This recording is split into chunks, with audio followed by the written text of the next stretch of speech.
Yung buong tapang harapin ng buhay, yakapin ang tagumpay. Tulungan ang kapwa at bigyang halaga, huwag hatakin ng pababa. Isipin wag sana ang sarili lang, pakisama't bayanihan. Subukan nating isulong at ligawan ang magandang bukas. Ikaw at ako magkasama tayo, salubungin ang kinabukasan.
Is a member and co-convener in this Philippine International Quincentennial Conference.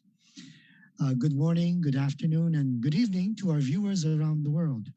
And welcome to the second day of this conference.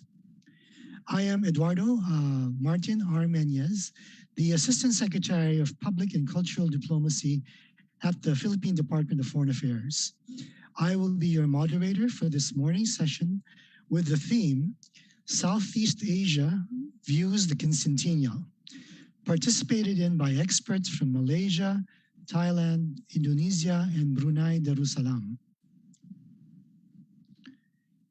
We are currently live on almost 100 Facebook pages, primarily at the National Quincentennial Committee, the Department of Foreign Affairs, and other foreign service posts, and the National Commission for Culture and the Arts of the Philippines, among others.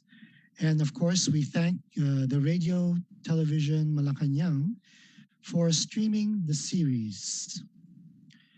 The inaugural session yesterday, held at the Emilio Aguinaldo Shrine in Kawit, Cavite, hosted by the National Commission for Culture and the Arts and live streamed via Facebook, was indeed a great success and reconnected us with our past and connected to our present as we face our future through this conference that will guide the next generation on how we move forward and keep the lessons learned from our past and the legacies from our pre-colonial ancestors.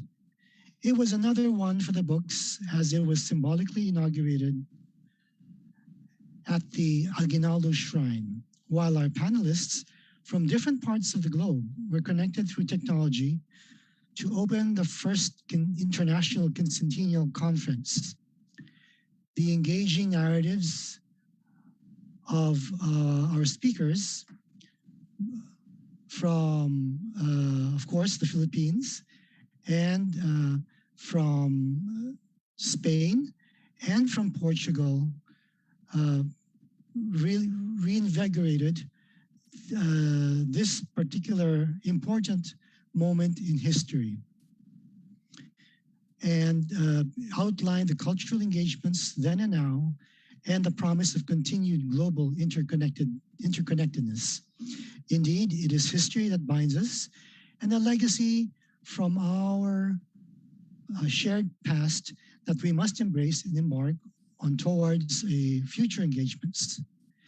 This morning's session again will focus on the particular area of Southeast Asia, from of course the Philippines is part of, and we have invited experts from around the region to enlighten us about that particular country's perspectives on this celebration.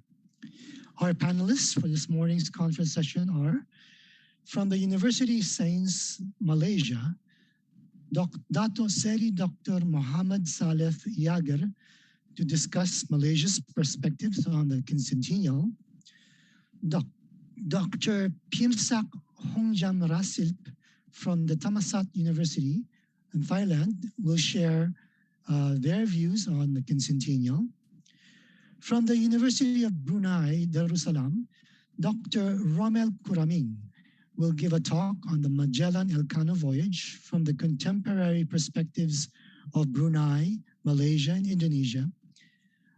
Unfortunately, Dr. Hilmar Farid, the Director General of Culture, the Ministry of Education and Culture of Indonesia, will not be able to join us today, but we have with us a representative to join later, Dr. Andi Akjan, the President of the Indonesian Historical Society, to talk about the Indonesian perspective on the Quincentennial. Before I call on the first speaker, may I again encourage the Zoom attendees to use the chat or the Q&A function to send your questions. For our audience on Facebook, you may post your questions in the comment section and our technical team will collate and forward them to our speakers. Without further ado, may I present our first speaker this morning, who will give us insights on the Malaysian views of the Quincentennial. Our first speaker specializes in comparative literature, modern and postmodern literary theories, literature of the Malay world, comparative religion, and literature and religion and philosophy. He finished his PhD and Master's Studies from the Temple University in Philadelphia, USA. Interestingly also, he finished his MA in Comparative Literature from the University of the Philippines and was awarded a life membership by the Philippine Folklore Society. Among his key positions held was Chairman, Board of Governors, Dewan Bahasa dan Pustaka, the Ministry of Education, Malaysia. The recipient of multiple awards, an author of numerous books. Ladies and gentlemen, may I present a professor from University of Science Malaysia, Dato Seri Dr. Muhammad Saleh Yager.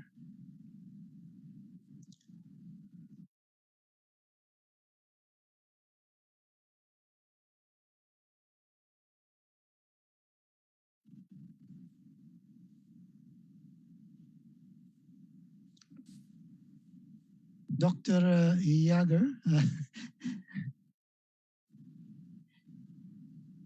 while we wait for Dr. Yager to reconnect, let me just, provide a short recap of what happened yesterday, the inaugural session. Of course, we had the speeches from our foreign ministers of the Philippines, Spain, and Portugal. And this was followed by the first panel, which also were representatives from the Philippines, Spain, and Portugal. And from what I understand, yesterday was very successful in terms of numbers. I think there are over 18,000 viewers on only one of the platforms. So if you consider that we were broadcasting on multiple platforms around the world through our 94 foreign service posts, you can imagine the scope and the breadth of the audience that we had with us yesterday to commemorate the quincentennial.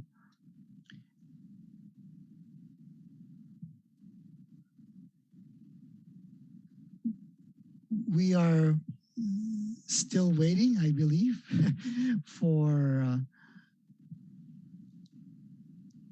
Dr. Yapar to rejoin us.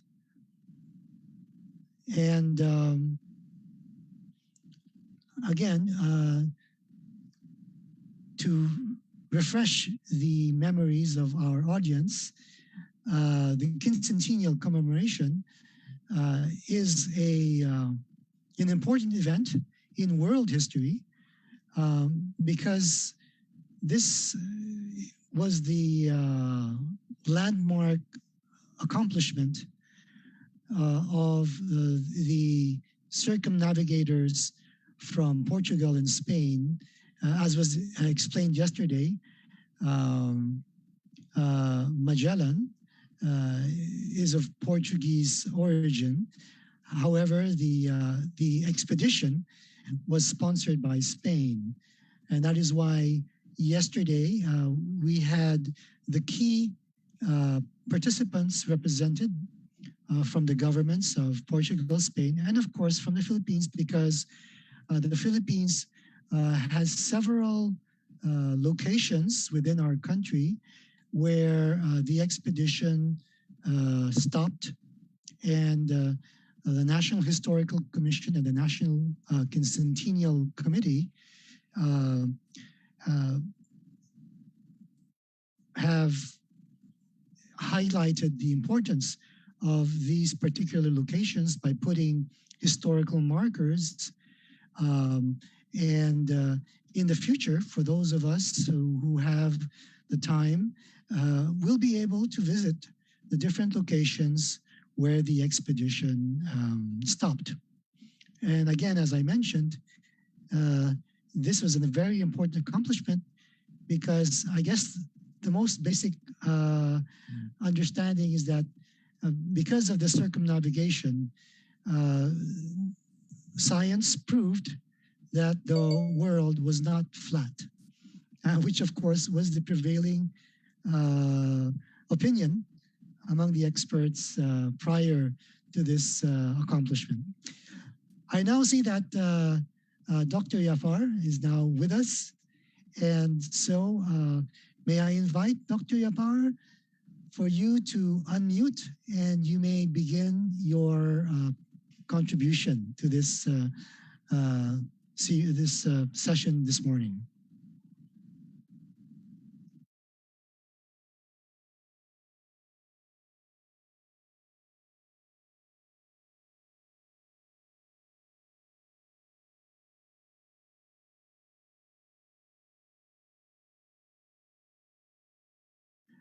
Dr. Yapar, I cannot seem to hear you. I'm not sure if the others can, but perhaps we could start again.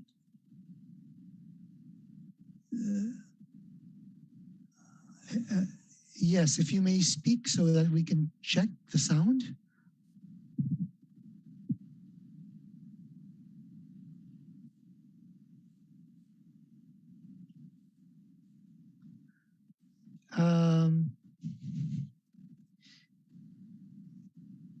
If I may ask again for your patience, perhaps Dr. Yapar, you could try to reconnect or ask your assistant to try and check your sound, because I understand from our participants that we still cannot hear you.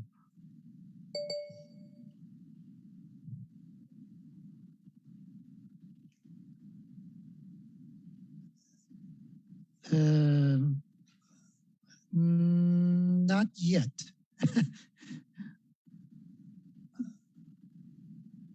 Could you try again? Sometimes if you unplug the headphones and speaker and try to speak without the headphone and speaker.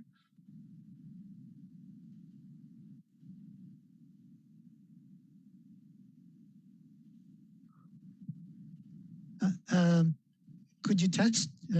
Try speaking again, sir. There.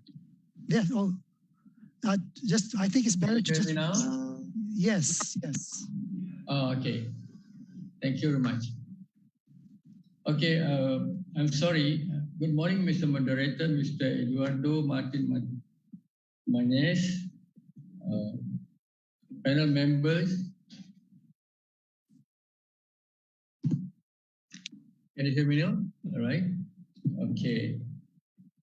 I'm very sorry for what happened just now.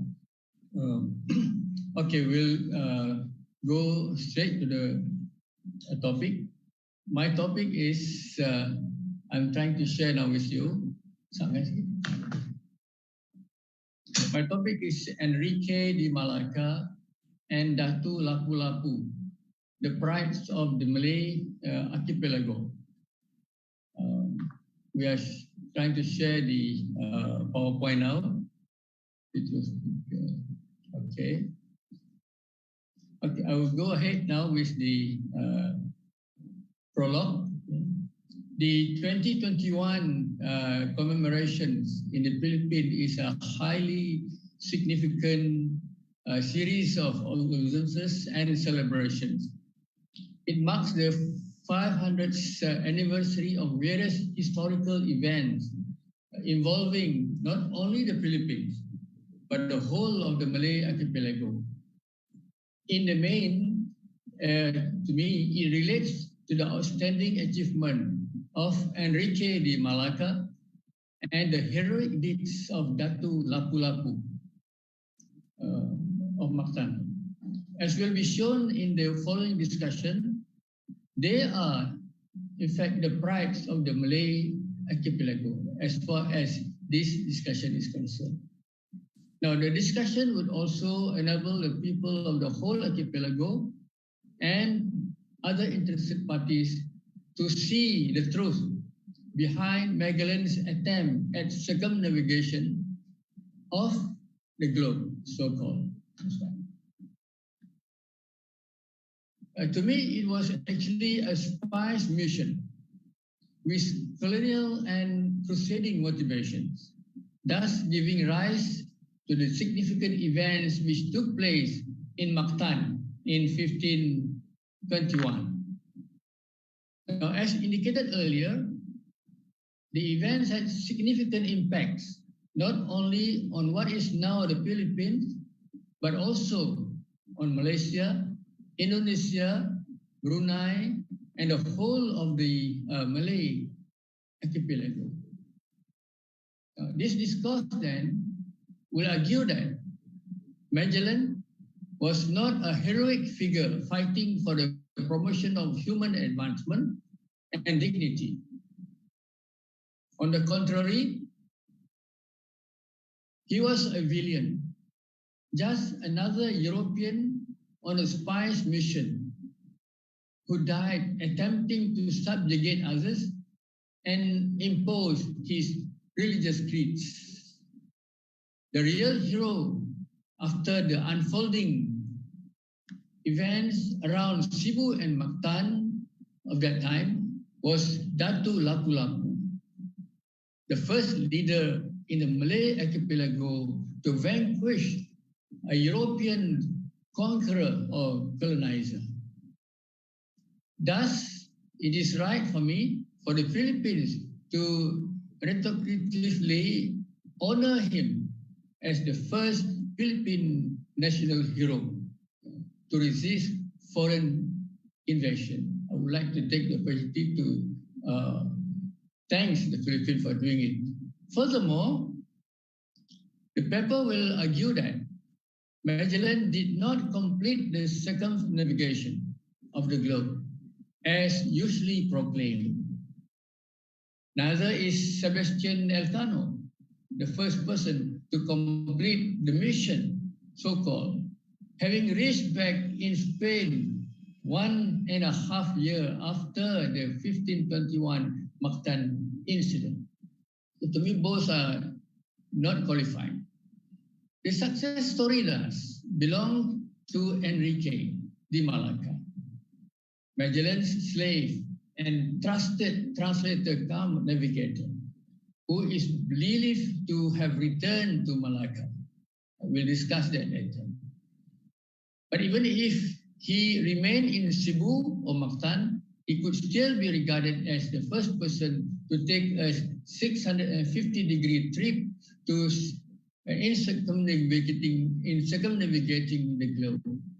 This is because Cebu and Mactan was just a boat ride to Malacca, being only 2,500 kilometers away. Besides, it was very much a part of the Malay archipelago, Enrique's own socio-cultural region. Now with that, I will now go to the main body of discussion, the Malay archipelago, political, economic background. This will take just a while to give the background. Historically, the people of the Malay archipelago were already known worldwide, at least since the 2nd century. The Greco-Egyptian scholar Ptolemy, for example, in the 2nd century, in his book, Geography, referred to Malay land as Malayu Kolun, meaning Malay territory. Specifically, the term refers to the Golden Costonis, that's the Golden Peninsula, that's the Malay Peninsula. Later, Wan Zhen, a well-known Chinese historian of the 3rd century, Ptolemy was in the 2nd century, this one is in the 3rd century, recorded the name Kunlun, meaning Malays, in his book, written in Chinese, of course. In both accounts, the people of the Malay archipelago were recognized and highlighted for their maritime activities, abilities, and navigation skills. And this has to do a lot with my arguments afterward. Now, in terms of nation building and international trade, by 535 BC, there was Kedah Tua towards the northwestern side of the Malay Peninsula. The kingdom was already engaged in export-oriented iron smelting activities in the 6th century, before CE. Based in Sumatra, from the 7th century onward, there was Sriwijaya. Based in Sumatra, the empire had tremendous influence on other islands in the archipelago, as well as in Champa, that is in Indochina. The Malay-speaking people of various dialects were known for their shipbuilding, mainly jongs and galleys, for navigation as well as maritime trade. Sriwijaya, with Hindu Buddhism as its main religion, remained in power until the 14th century, with a lasting unifying effect on the Malay archipelago, which includes the Philippines, actually. Sriwijaya, however, ceased to exist in the 14th century. It was succeeded by the Sultanate of Malacca, with Islam as its main religion and Malay language as the lingua franca. As in the time of Sriwijaya, the people were known for their shipbuilding, navigation, and global maritime trade. Thus, Malacca's entrepot was for a long time a thriving trading center, a peaceful meeting point between merchants from China, India, Arabia, Persia, and Europe. Foreign merchants were mostly interested in spice items, coming especially from the Moluccas. Moluccas is very important because the rest of my discussion will concentrate on this issue.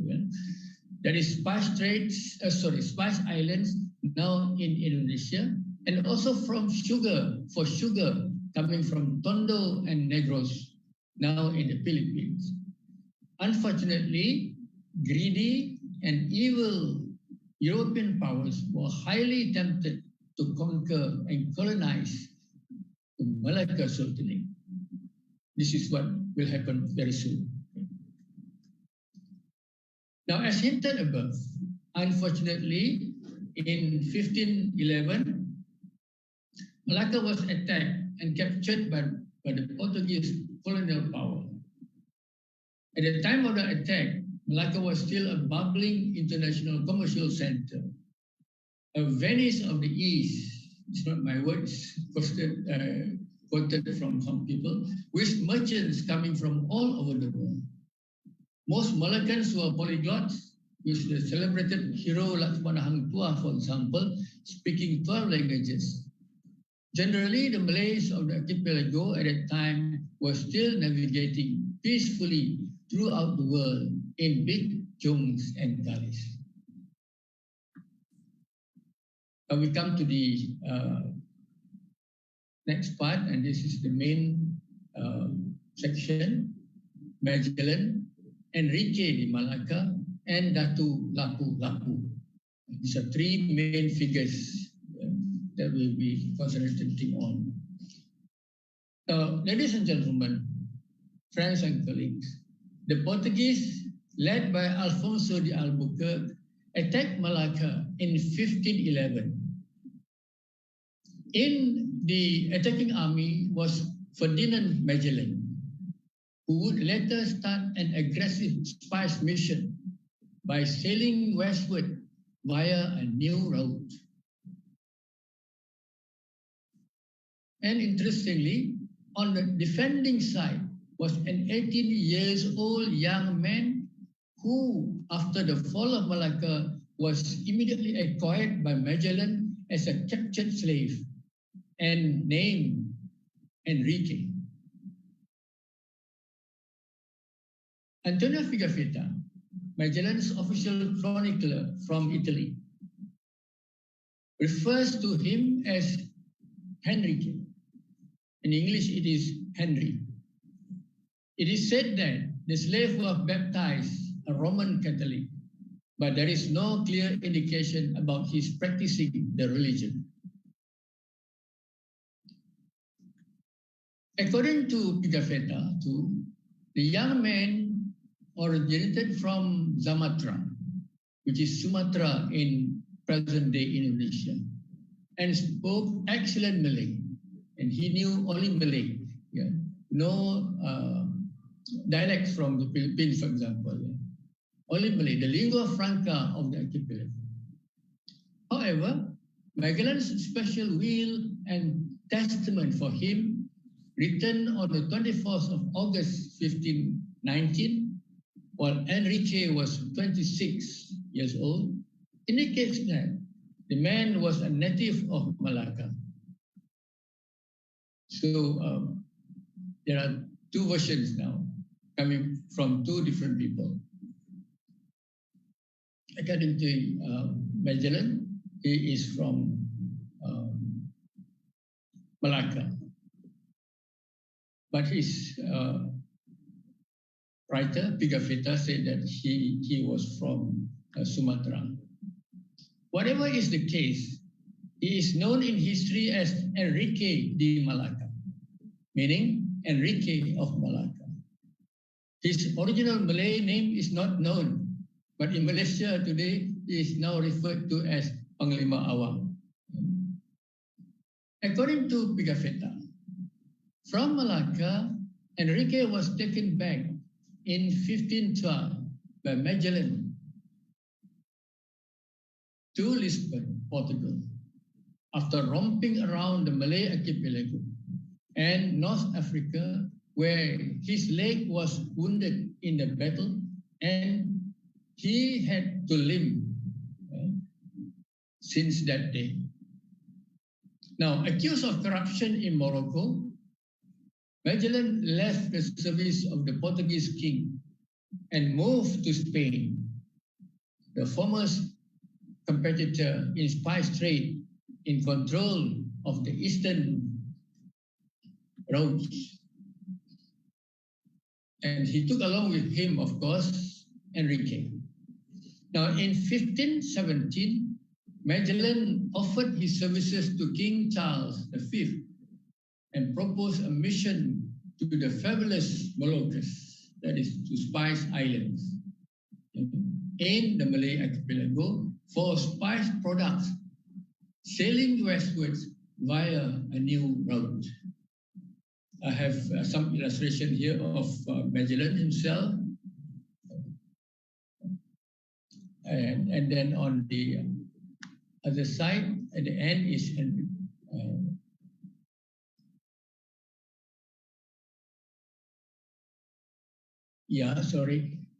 Figafetta, and in the middle is the book that Figafetta wrote about their route. To strengthen his proposal, Magellan introduced Enrique, his trusted translator, to the king. And impressed with Enrique's experience in navigation, knowledge of the local environments, and ability in speaking Malay, also Spanish, as well as Portuguese, the king immediately agreed with the proposal.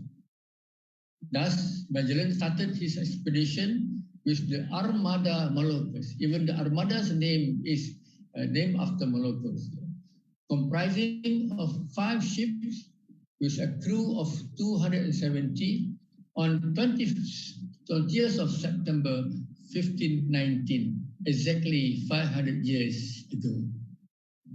This is the image of the Armada taken from Google image. Now, after a very long and hazardous journey, on March 16, 1521, the expedition team, now left with only 4 ships, sighted the highest peak of Samar Island in what is now the Philippines. The team's movement was soon detected by local chiefs, including Raja Tumabon of Cebu Island. With Enrique's capability to negotiate in Malay, he couldn't speak Cebuano or anything else, but the ability to speak in Malay, which was lingua franca, was very, very useful. Because of that, Magellan met the Raja, who immediately agreed to convert to Christianity. That was Humabon. At the same time, the Raja, that is Raja Humabon, also requested Magellan to vanquish a rival group led by Datu Lapu-Lapu of Mactan Island, beside Cebu. This is the beginning of all the stories that we are going to discuss, not only in my lecture, but I believe in the other lectures. Due to military arrogance and overconfident with his team's strength, which was actually only of 49 crews of fighters, Magellan agreed to take on the forces of Lapu-Lapu, numbering actually around 1,500 warriors, although with traditional weapons, bows and arrows and all that, without the aids of Raja Humabon or other friendly forces. There is a map there of Mactan beside Cebu and other islands, including Samar. Thus, ladies and gentlemen, the war against Datu Lapu-Lapu, known in history as the Battle of Maktan, was launched on the 27th of April 1521. The war, which took place mostly on a beach of shallow water, was actually a disadvantage to the Spanish conquering team, with their flotilla and modern weapons. They thought they would be able to do everything, but no, there was a disadvantage to them. Moreover, Datuk Lapu-Lapu's forces cleverly concentrated their attack mostly on the limping Magellan alone. They wouldn't bother to attack other warriors from the Spanish side. Thus, the face-to-face war on the beach of Ponto Igono now quickly ended with the fateful death of the Spanish leader himself. As such, Datuk Lapu-Lapu of Mactan immediately emerged to me as the victor. Here is an illustration, again taken from Google, of the battle, showing ultimately the death of Magellan. Now, in fact, the 70-year-old Datu, he was 70 years old actually, the Datu, was brilliant in war strategy, became the first leader in the Malay archipelago to vanquish a European conqueror or colonizer. Thus, he is a pride of the whole archipelago. This is the main theme of my discussion, of my speech. As such, it is right for the current Philippines, for the Philippines to reactively honor him as the first Philippine national hero to resist foreign invasion. As correctly put by President Rodrigo R. Duterte, Lapu-Lapu, and I quote him, Lapu-Lapu was the first Filipino to kill a foreigner who invaded our country. And that is the statue of Lapu-Lapu, built by the Philippine government after he was nominated as the first hero, Philippine national hero. Now back to the president. The president, I'm talking about the current president of the Philippines, expressed the above in his speech during the National Heroes Day rites held at the Limbingan nga mga bayani in Taguig City in August 2018.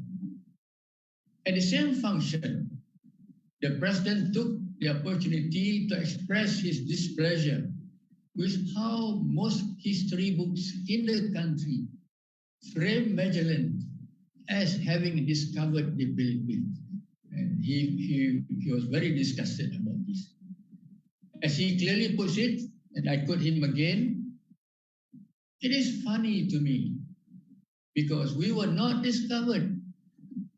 We, that is the Philippines, along with the Indonesians and Malaysians, Brunei, and everybody else here, we belong to the Malay race.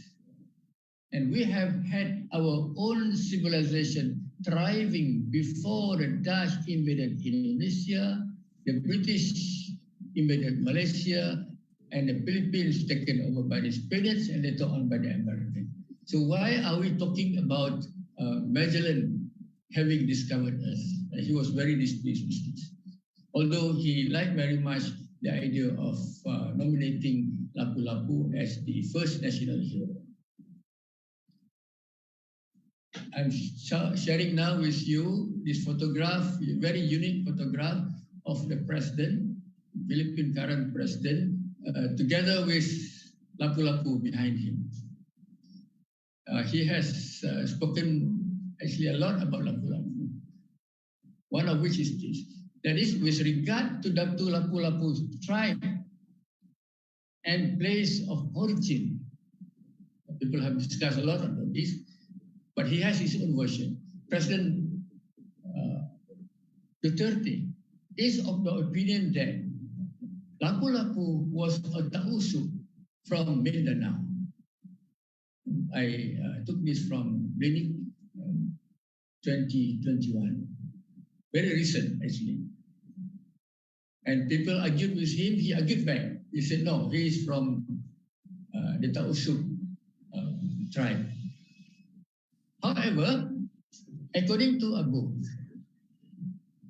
the book's title is Enginit Bayak sa atong Tawarikh. Glide on and quote to our history. That's the English title, English translation. An oral-based narrative poem by Jovito Abilena. According to him, Lapu-Lapu was originally from Borneo, specifically from Sabah.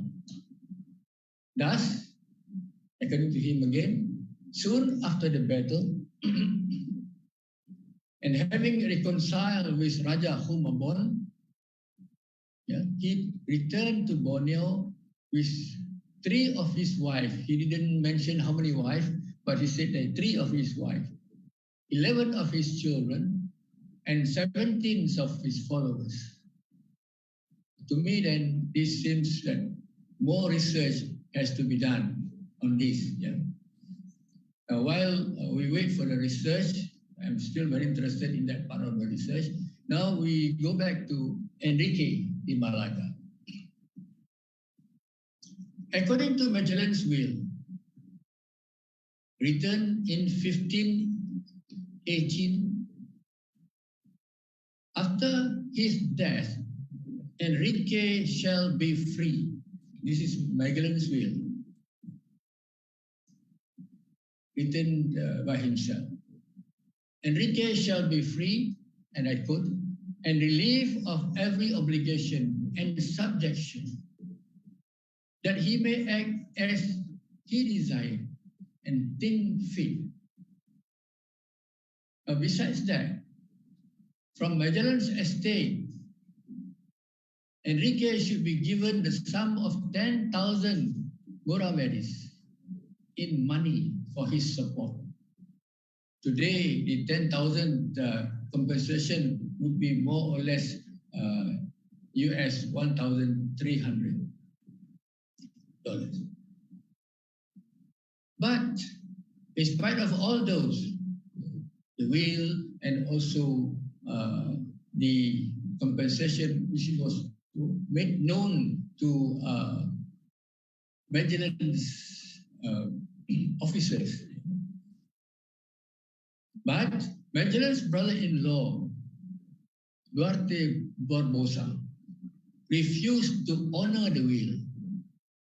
In an ensuing argument on the 28th April, that's a few days after the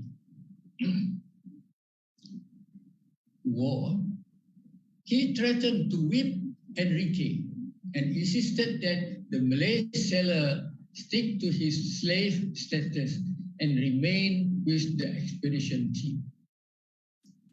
Now, Pigafetta was there all the time, and according to him, Enrique was very enraged and immediately plotted with Raja Humabon to punish the remaining expedition teams. According to Pigafetta, again, on 7th May 1522, the Spanish team accepted a bouquet invitation by Raja Humabon, and they attended. During the reception, 20 sailors, including Barbosa himself, were slaughtered. And I have stated earlier, it was thought that the bouquet death was a result of a conspiracy between Enrique and Raja Humabon. Why? They were both prompted by Barbosa's refusal to free the former, that is Enrique, and the need to get rid of the Spaniards. Because Humabon finally realized that he should get rid of the Spaniards. Whatever was the reason, those who escaped quickly left the islands. They left Cebu, of course they left Mactan. but Enrique was not with them. This is according to Pigafetta. Enrique was not with them. Now, 1.5 years later, in September 1522, the last surviving ship, that is Victoria, limped back to Spain. It was led by the last surviving captain, Juan Sebastian Elcano, with 18 crew members, including Pigafetta, the chronicler. Otherwise, we wouldn't know the history. Now, ladies and gentlemen, friends and colleagues, from the above narration, mainly based on Pigafetta's chronicles, it is clear that Magellan did not complete the circumnavigation of the globe. Neither is Elcano the first person to complete the mission, having reached back in Spain 1.5 years after the Mactan incident. Now, with that, the success story thus belongs to Enrique, who, according to oral sources in Malaysia, returned to the Malay Peninsula and changed his name to Sakai Laut Dalam because he was worried that the Portuguese in Malacca would disturb him. So he changed his name. And his grave has been found in Rembau, that is in Negeri Sembilan in the Malay Peninsula. But even if he remained in Cebu, he could still be regarded as the first person to take a 650-degree trip in circumnavigating the globe. Why? The answer is, this is because Cebu was just a boat ride away to Malacca or from Malacca, being only 2,500 kilometers away. Besides, it is very much a part of the Malay archipelago, Enrique's home region. So to me, like Datu Lapu-Lapu, he is a source of pride for the people of the whole of the Malay archipelago. But contrary to actual historical fact, in history books, including in Malaysia, and official documents all over the world, Ferdinand Magellan is still honored as the first person to sail around the globe. This is unfortunate. At the same time, his co-sailor, Juan Sebastian Elcano, is considered as the first person to really complete the world's first navigation, circumnavigation. In fact, in the West, there is a prestigious award called Order of Magellan, bestowed by the Circumnavigators Club since 1902. Thus, in history textbooks, including those in Malaysia, Enrique's success story is left to oblivion.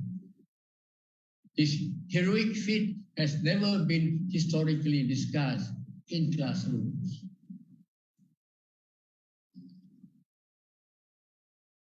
This is in spite of the fact that it has been reminded by many perceptive and concerned scholars, including those in the West, concerned scholars who are really concerned about real history.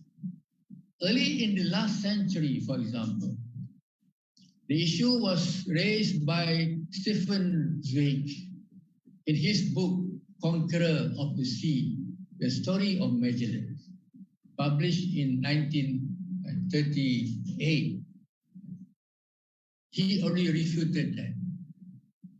Then in 1955, close to home, that's close to Malaysia and Singapore, a certain person by the name or pseudonym of G.E. wrote an article in the Straits Times. The title of the article is First Man to Sail Round the World Was a Malay. This was published in the Straits Times, 22nd of October of that year, 1955. Then again, towards the end of the last century, for example, Martin Torades wrote, and I quote, "They should confer the honor of premier circumnavigator upon Enrique de Malacca, Magellan's slave, who certainly was the first man to take a 360-degree trip." This was published in 1971, quoted from page 321 to 322. But ladies and gentlemen, this is very interesting and most important of all. Early this century, Dr. Joyce Chaplin of Harvard University brought up the matter again. She reiterated thus, and I quote, this is in Bahasa Indonesia, Indonesian language, a version of Malay. Sebenarnya, mungkin orang pertama yang berkeliling dunia adalah seorang pria Muslim, seorang budak yang hanya kita ketahui bernama Enrique de Malacca, milik Ferdinand Magellan, yang diperolehinya selama perang di Malacca. I'm sure most of us can understand this in Malay, but there is an English translation. I have made an English translation. Now this is the English translation of what Professor Chaplin has said. In actuality, the first man to circumnavigate the globe could be a Muslim young man whose name is known to us only as Enrique de Malacca, belonging to Ferdinand Magellan, acquired by him during the war in Malacca. This was posted by Kompas.com in Indonesia on the 2nd of August 2013. And that is Prof. Chaplin's image discussing the story. Now, ladies and gentlemen, with the above positive statements by different scholars and experts, hopefully this time around, Enrique's achievement would be taken seriously, and his name would be duly recorded in history books, including textbooks used in school. In fact, to me, like Datu Lapu-Lapu in the Philippines, Enrique de Malacca should be honored as a national hero by especially the government of Malaysia, my own government. Now we come to the epilogue for both cases. Ladies and gentlemen, in keeping with the 2021 commemorations pioneered by the Philippines, I would like to take this opportunity to congratulate the Philippines again. This discussion has concentrated on the outstanding navigational achievement of Enrique de Malacca, one, number two, as well as on the heroic deeds of Datu Lapu-Lapu. They are the pride of the Malay archipelago. In the past, we have been hearing and reading only one person, given the additive, the prize, that is Rizal, the pride of the Malay race, Jose Rizal. But now I'm adding these two.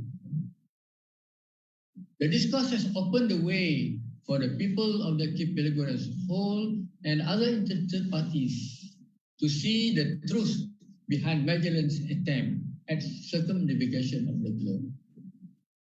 To me, the circumnavigation exercise was actually a spice mission, economic mission, to go and get spices from Spice Island, Moluccas, which colonial and crusading motivations, not only spies, but also to colonize and to Christianize, thus giving rise to the historic events which took place in Mactan in 1521.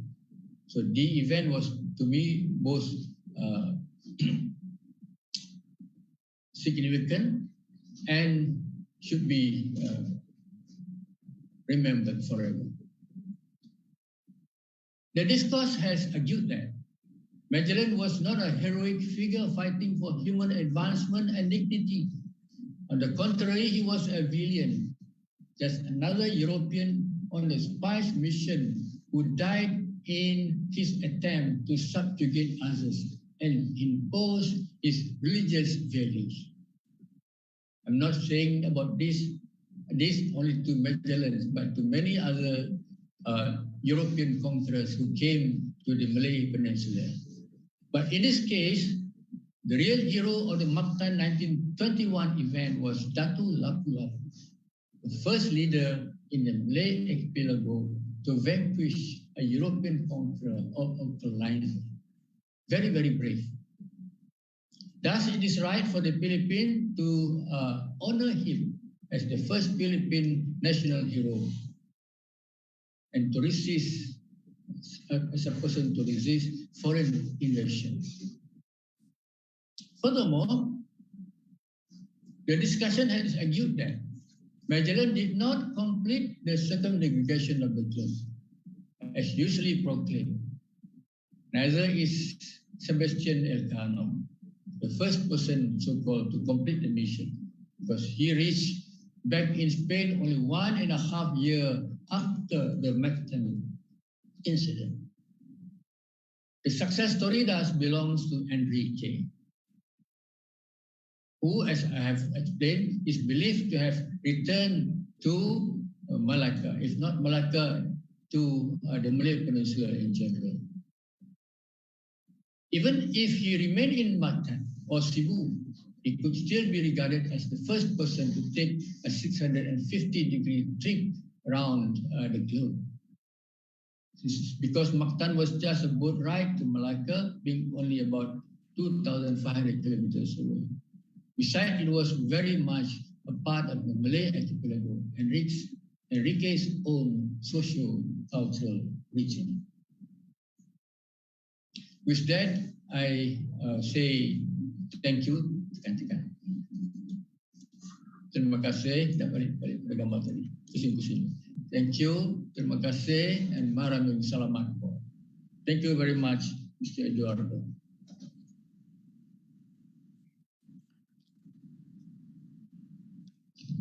Thank you very much, Dr. Yapar. Terima kasih ba? And for a very interesting discussion. Thank you. Whose main thesis really is that Lapu-Lapu and Enrique de Malacca are heroes of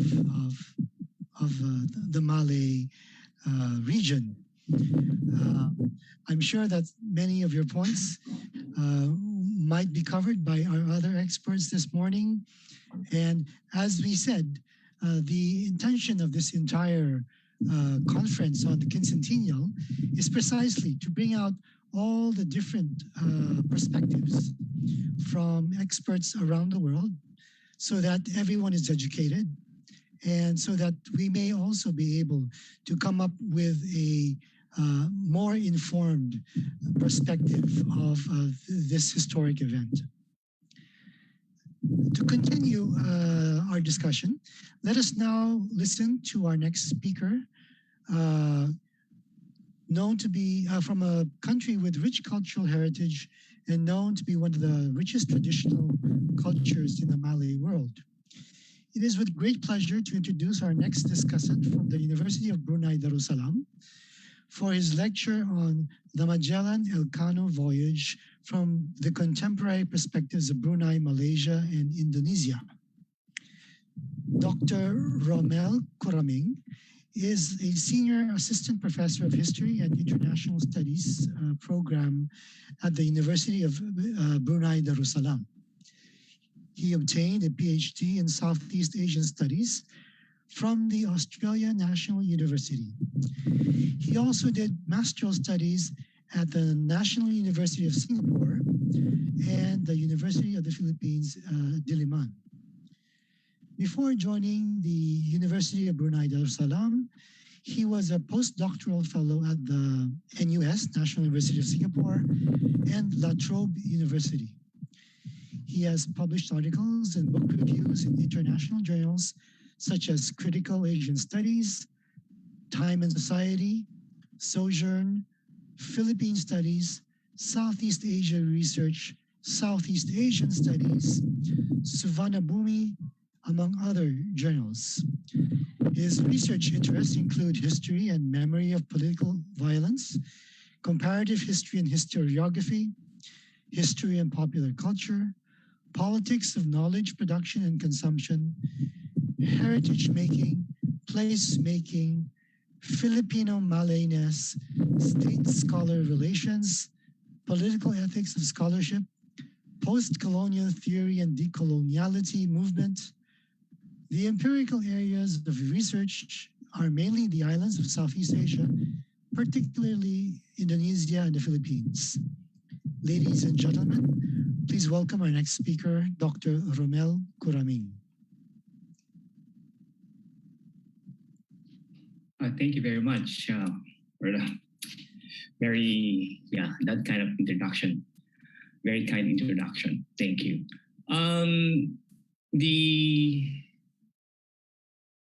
When I submitted the title to the organizers or to the persons in the embassy earlier, I was thinking that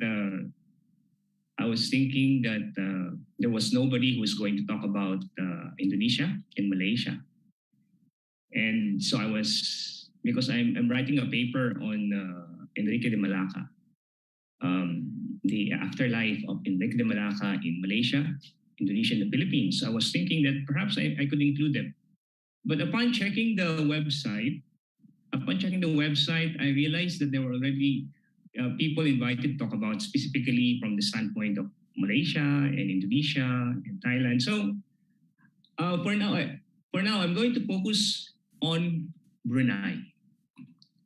Okay, so before I start, I'd like to thank the organizers of this really very fascinating conference for the opportunity to share some thoughts on this matter. Let me start. For a starter, let's have some kind of a role play. Imagine yourself to be a tourist who will be visiting Brunei, and I will be your tour guide. Okay. So definitely one of the things that we're going to visit, I'm going to recommend you visiting this very nice hotel, the Empire Hotel. So from the aerial standpoint, it looks magnificent. So come closer, it would look even more stunning. It's a visual feast. It's magnificent in many of its features, 200 hectares or 500 acre of marble. Both outside, from the outside as well as inside. Fascinating lobby. In the entry to the lobby, so this is the entry point. So the main entrance, once you enter this entrance, you will see on your left, on this side, a mural, a painting on the wall. Okay. It would be very difficult to miss that because it's a beauty to behold. Whoever has painted that mural, he must really be very, very good as an artist. if you take a look, okay, if we stand in this painting, this is how it would look like. And come closer, yeah, we would see that this is the artist's depiction of the visit by remaining ships of Magellan's fleet. So we can see in the background two ships there, here and there. Apparently, it's no longer as clear. But you can see retinue of officials waiting here. And this boat apparently is the one that carries the Pigafetta and others who went to the shore on that particular day. You see here the elephants covered with silk. So it's a very fascinating sight. This is based on Pigafetta's description of the visit.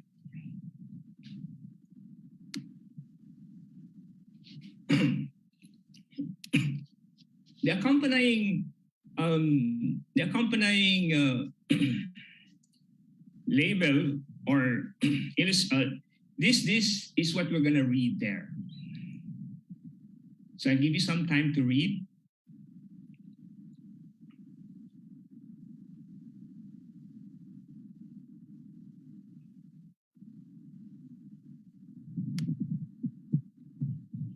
Okay, there are some historical inaccuracies in that description.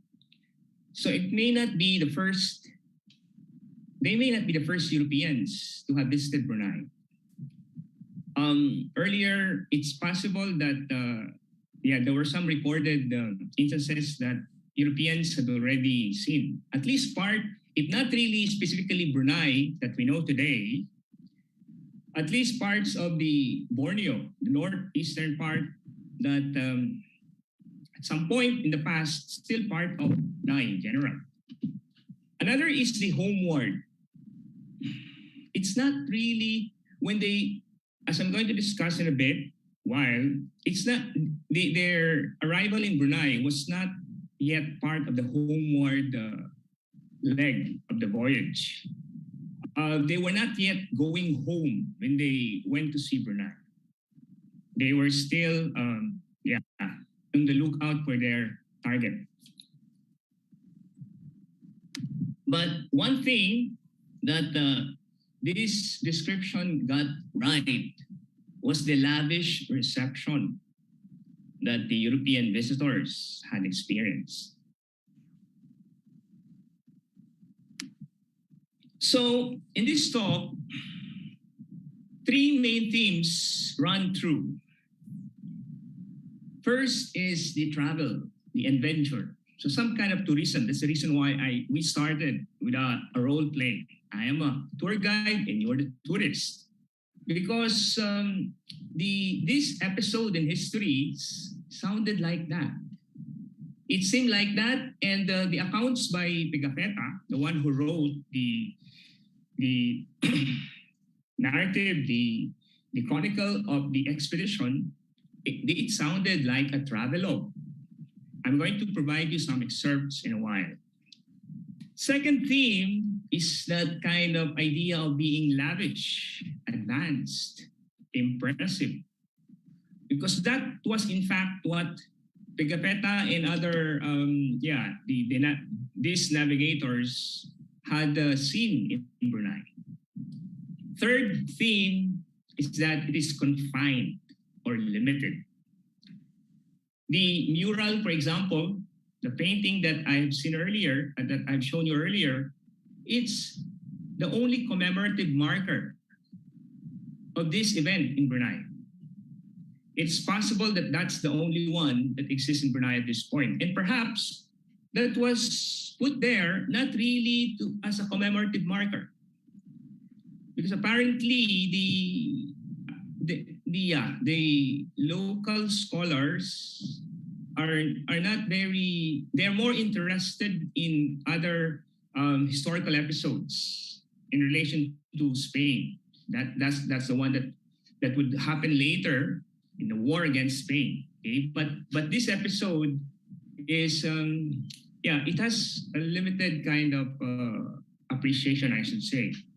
So the 50th the 500-year anniversary, for example, there's a very limited activities in this here, and the two talks, for example, lectures that were done on this were both initiated by foreigners, by ambassador of the Philippines and the ambassador of France.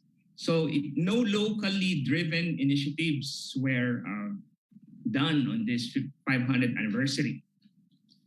And I should say, and I'm going to say a bit more about this, it is confined to historiography, the writing of history. And even within that confined strictures, it is also within that limited sense, as I'm going to explain. Okay, so why did the voyage end up in Brunei? Let's take a look at this map. Okay, we see here the island of Mindanao. Let me see.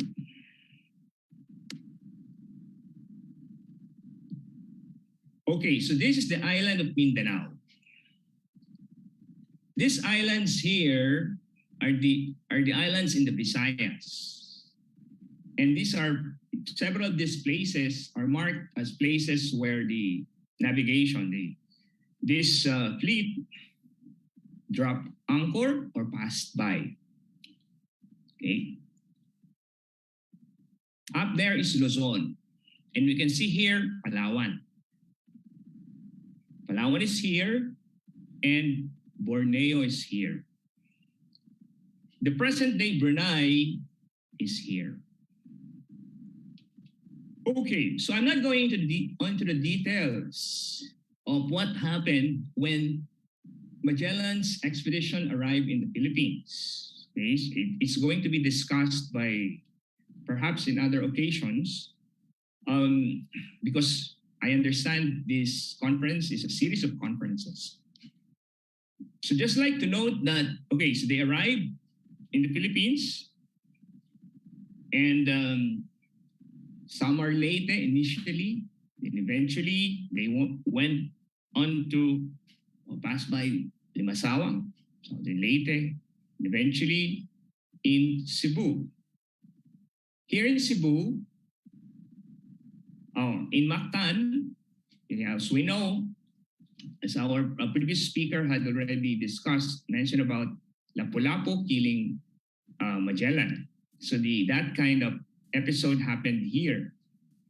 And a few days later, after the death of Magellan, there would be massacre of quite a good number of his compatriots or the fellow members of the expedition.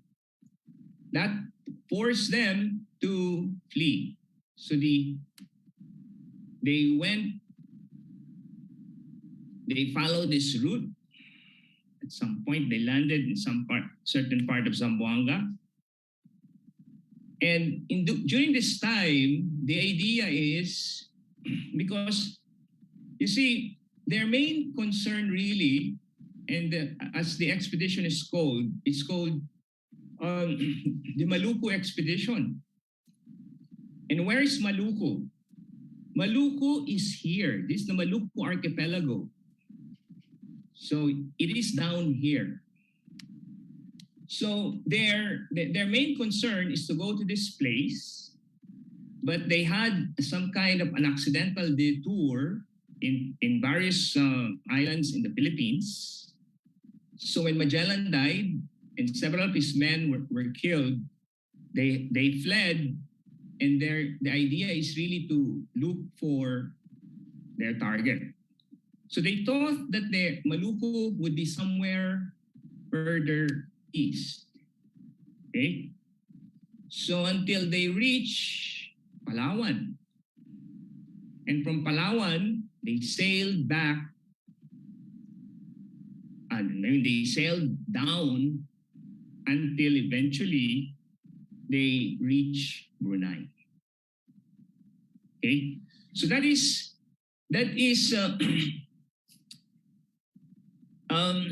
what happened. So the focus of my discussion now is this episode of Preaching Brunei. So what happened there? What's the significance of this episode? And I included this kind of motif of travel to some kind of a tourist, because somehow something like that. Okay, so you go on your trip. You don't really sometimes along the way you find some places that are interesting to see. Of course, this is a much more challenging kind of trip. Okay, it is a much more challenging kind of trip. For men, a significant part of the trip, they had to endure pain, suffering, death, hunger. But in this part of the trip, this is already a relatively much less challenging for them. The worst was in the Pacific. Okay, that's where they lost so much of their men. But in these places, it proved relatively much easier to find provisions. And and they eventually they ended up in Brunei. Some kind of what we can consider as a historical accident. Brunei was not part of their itinerary.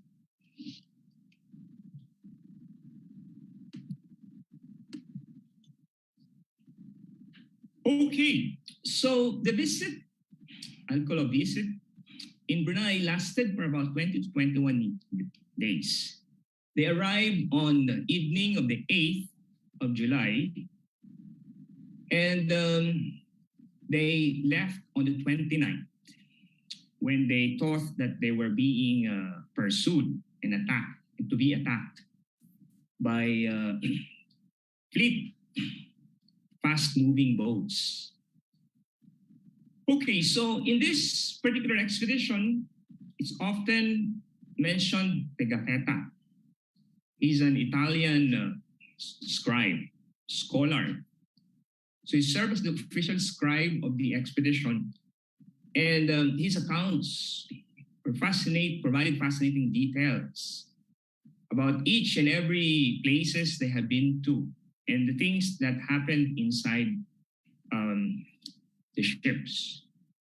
So, yeah, one of the things that are notably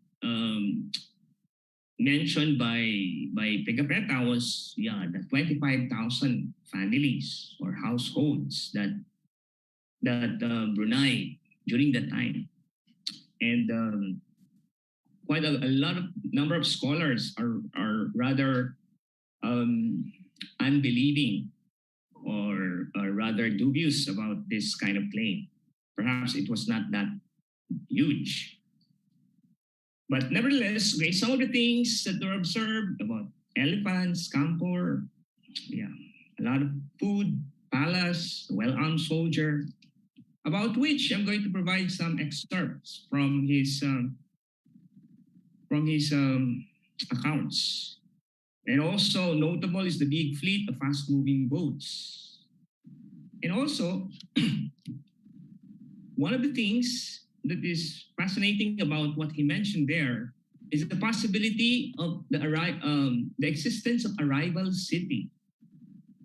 Okay? And this rival city, not very far from Brunei, is because according to him, this and Brunei, these two cities, they use the same port. So people from these different cities were interacting on day-to-day basis. But this city is a non-Muslim city. I'm not sure, he didn't mention what it could be, but there's a possibility that they may be of the Hindu-Buddhist kind of orientation. So these are some of the notable things that were mentioned in the accounts by Pigapetta, the visit in Brunei. So let me give you an excerpt. So I was prompted to use tourism as a motif. Yeah, I'm giving you some time to read this excerpt, and I'm not sure if you're going to agree with me, because I find this welcome really rather touristic.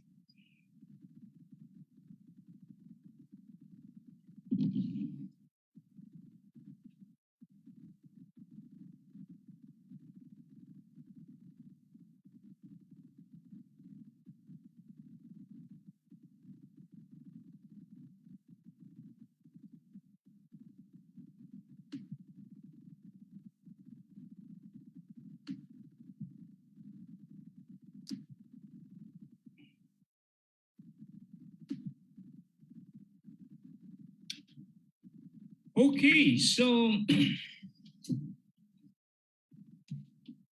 here's another one.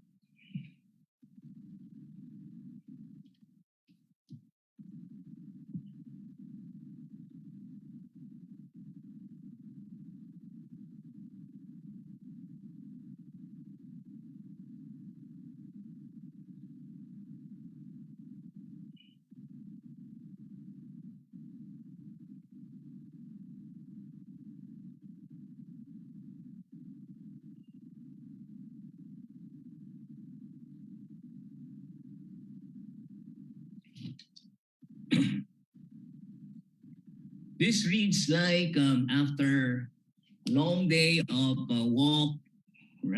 walking about, they ended up eventually sleeping in some kind of a place, the governor's house. And if this, we can juxtapose this to sorry, tourism today. So like you ended up in a bread and breakfast kind of accommodation. Sleep through the night on mattresses filled with cotton and covered with silk with sheets of Cambe stuff. Let's take a look at what he saw as they arrived and they mounted the elephants, because apparently the governor's house was quite a long distance from the king's palace. So it must have been some kind of a long procession or long parade. And along the streets, according to Pegapetta, they saw all the streets were full of men armed with swords, spears, and bucklers. When they arrived in the palace, this is what he wrote. Yeah, I'm giving you a minute to read this by yourself.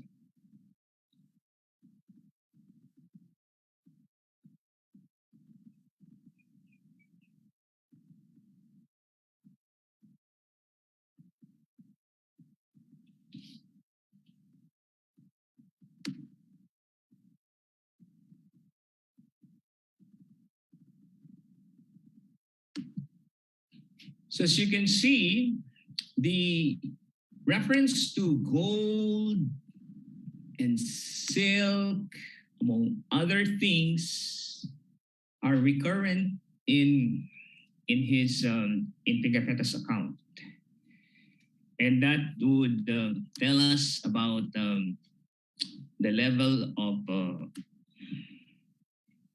wealth that this place must be enjoying during that time. Also this.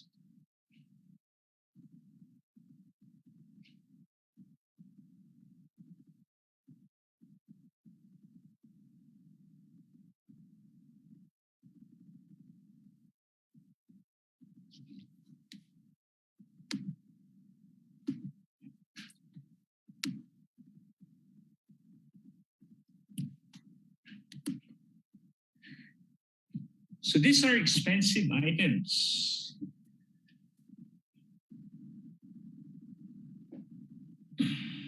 Like of those kind of China dishes, and meat of various types. So you'd see that kind of sumptuous meal that they provided, and they were given gifts. Okay, cloth of gold and silk, things like that that they experienced during the time.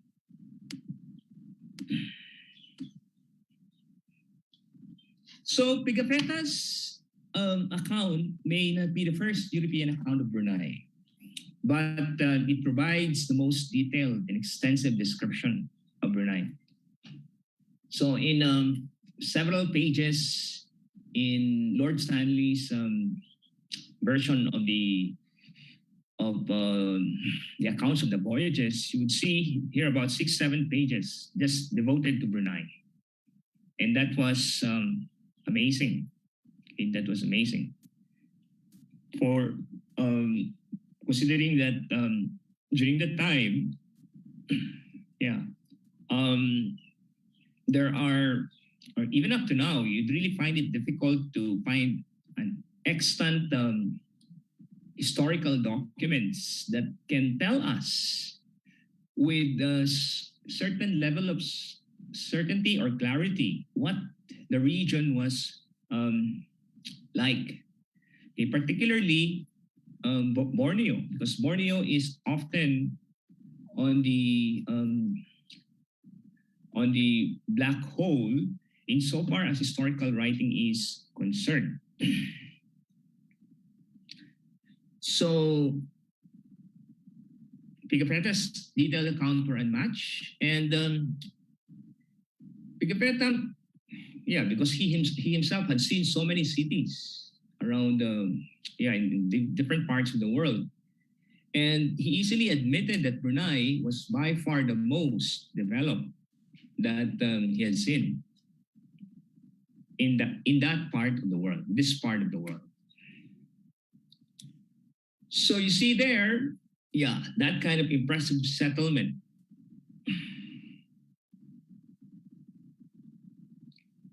Yeah, please read it by yourself for a while.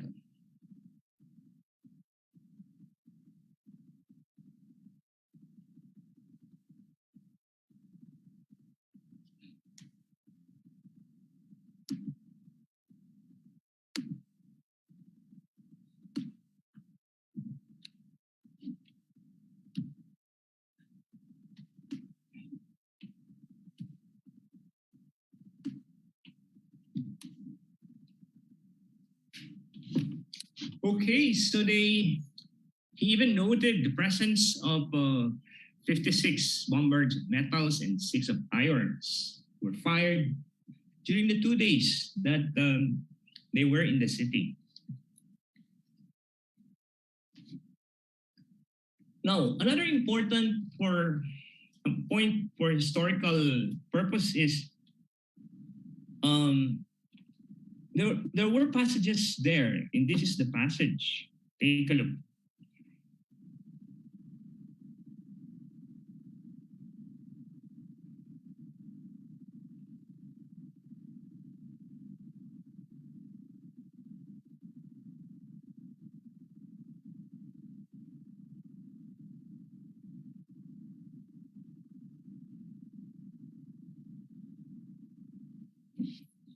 Okay, so you'd see here the presence of a rival city. This is really a very fascinating observation coming from Pigafetta. And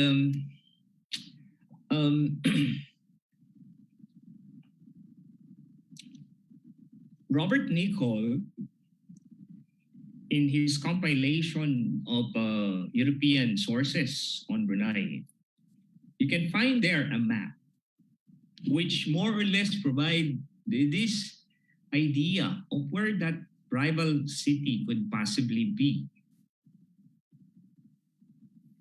So Brunei is here, it's the Brunei Bay. This is Muara Island, Muara Bisay. So you see the town, the Brunei town, the current Brunei town is here. The river is there. It's a mud river going to the bay.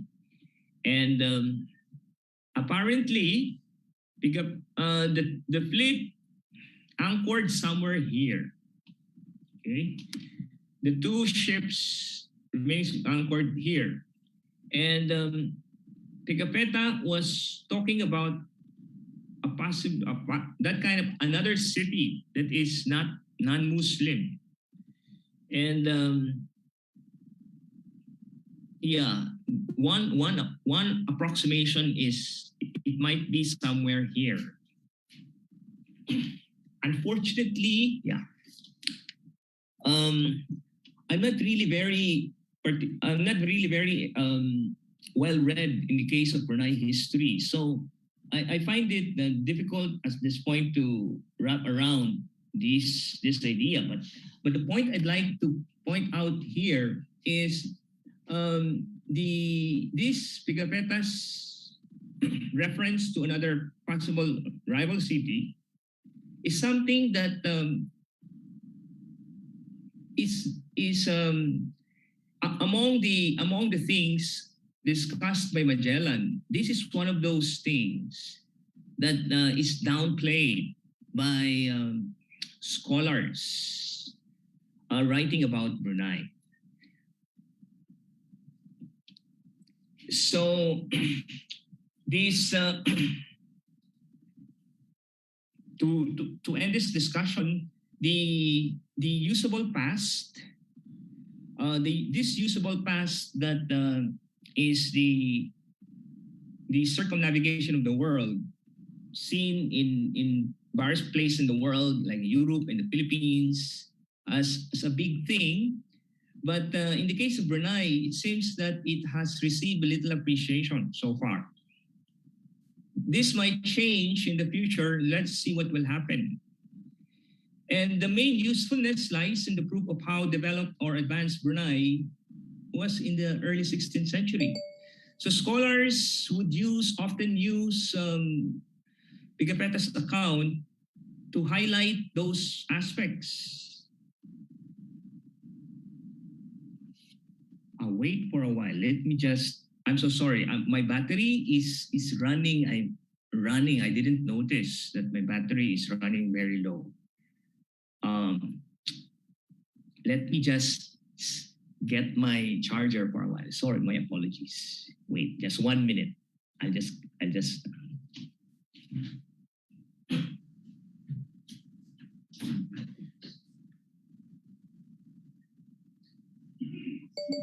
Yes.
Okay, my apologies.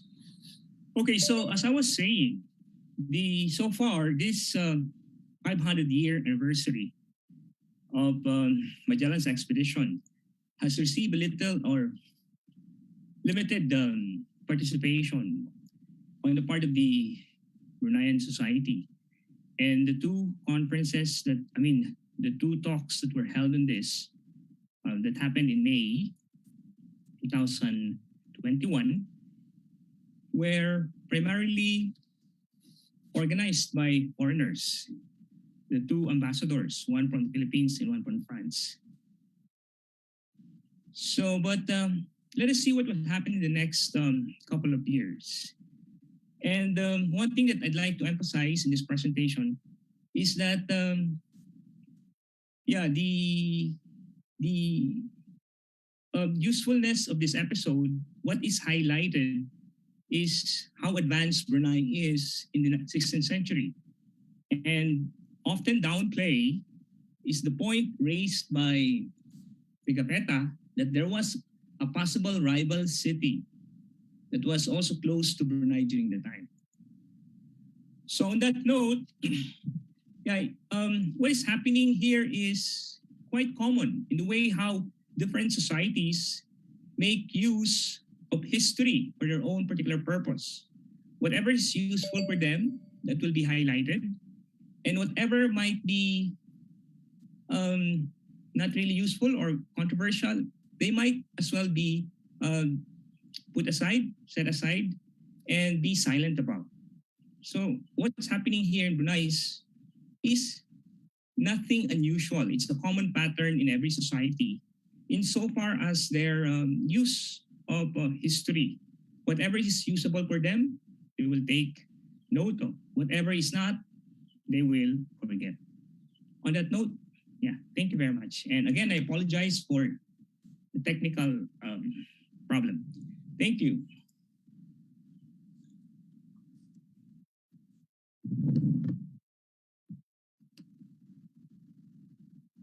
Thank you, Dr. Kuramin. Yes, and again, quite informative about how the Quincentennial is viewed in Brunei. And as far as I understand, our other speakers appear to have some problems, and we may need to tap your expertise, Dr. Kuramin, on the other parts of Southeast Asia that you mentioned earlier. I understand and I believe that you also have done studies on the Indonesian I guess perspectives on the expedition. And since our Indonesian speaker is not available at the moment, could we perhaps tap your expertise and speak about the Indonesian leg as well, so that we can get a broader view of a Southeast Asian perspective? Okay, yes. Wait, let me just see if I can quickly find that the slides. Let me give me a minute. Yes, yes, certainly, Dr. Kuramin. And as the audience probably has discovered by now, Dr. Kuramin is of course from the Philippines and is an academic now based in Brunei. And as he just explained,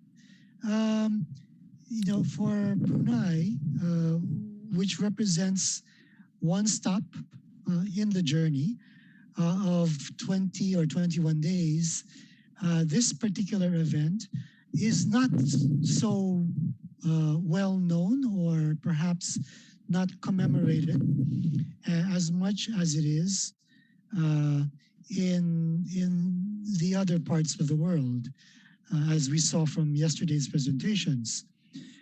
So, as we mentioned, this morning's perspective, presenting Southeast Asia's views, provides the audience with a broader understanding of the impact of the journey. And up to now, the presentations on Malaysia and Brunei, we can certainly see that the viewpoints from our part of the world are different from the viewpoints in the West, in Europe in particular. And so it helps enrich our knowledge of this event and gives us the possibility to create a narrative which reflects our own understanding of this particular journey. Dr. Kuramin, have you found the slides, or do I? I have found it, but I'm still in the process of uploading. Okay, so well then let me continue.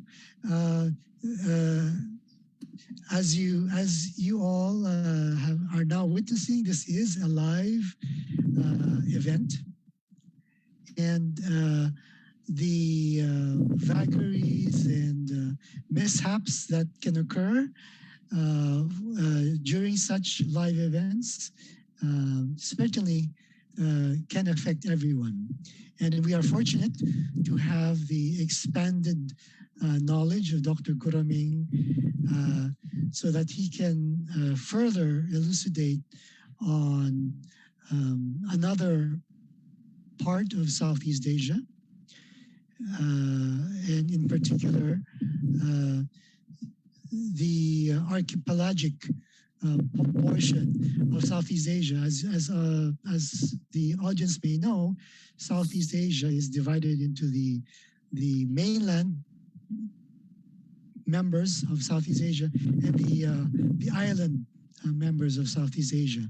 So since it is a ocean journey, our discussion necessarily involves the island nations of Southeast Asia. So I see. Is it Yes. already there? Oh, Yes. okay. Yeah, I just like to. Okay, this is yeah. This is because I'm writing a paper on the afterlives of history and memory of Enrique de Malacca.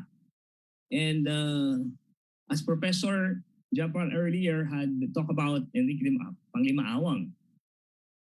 So you see here, you can see the three books that represent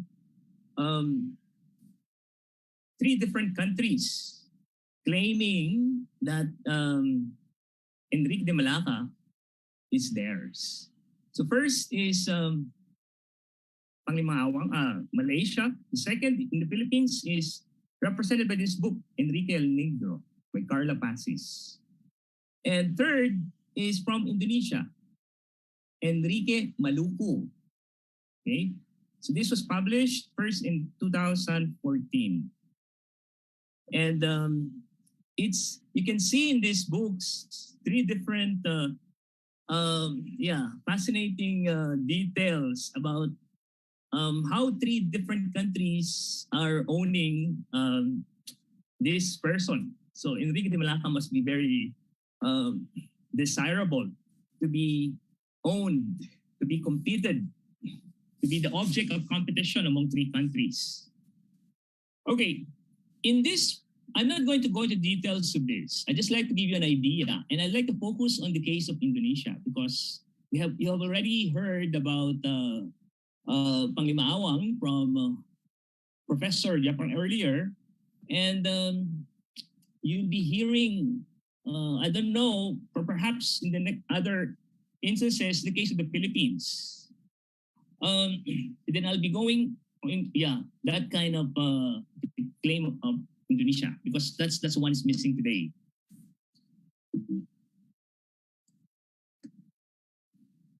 So I don't like to go into that.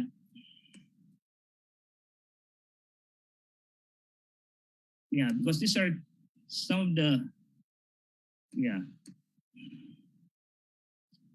I don't like to go into this.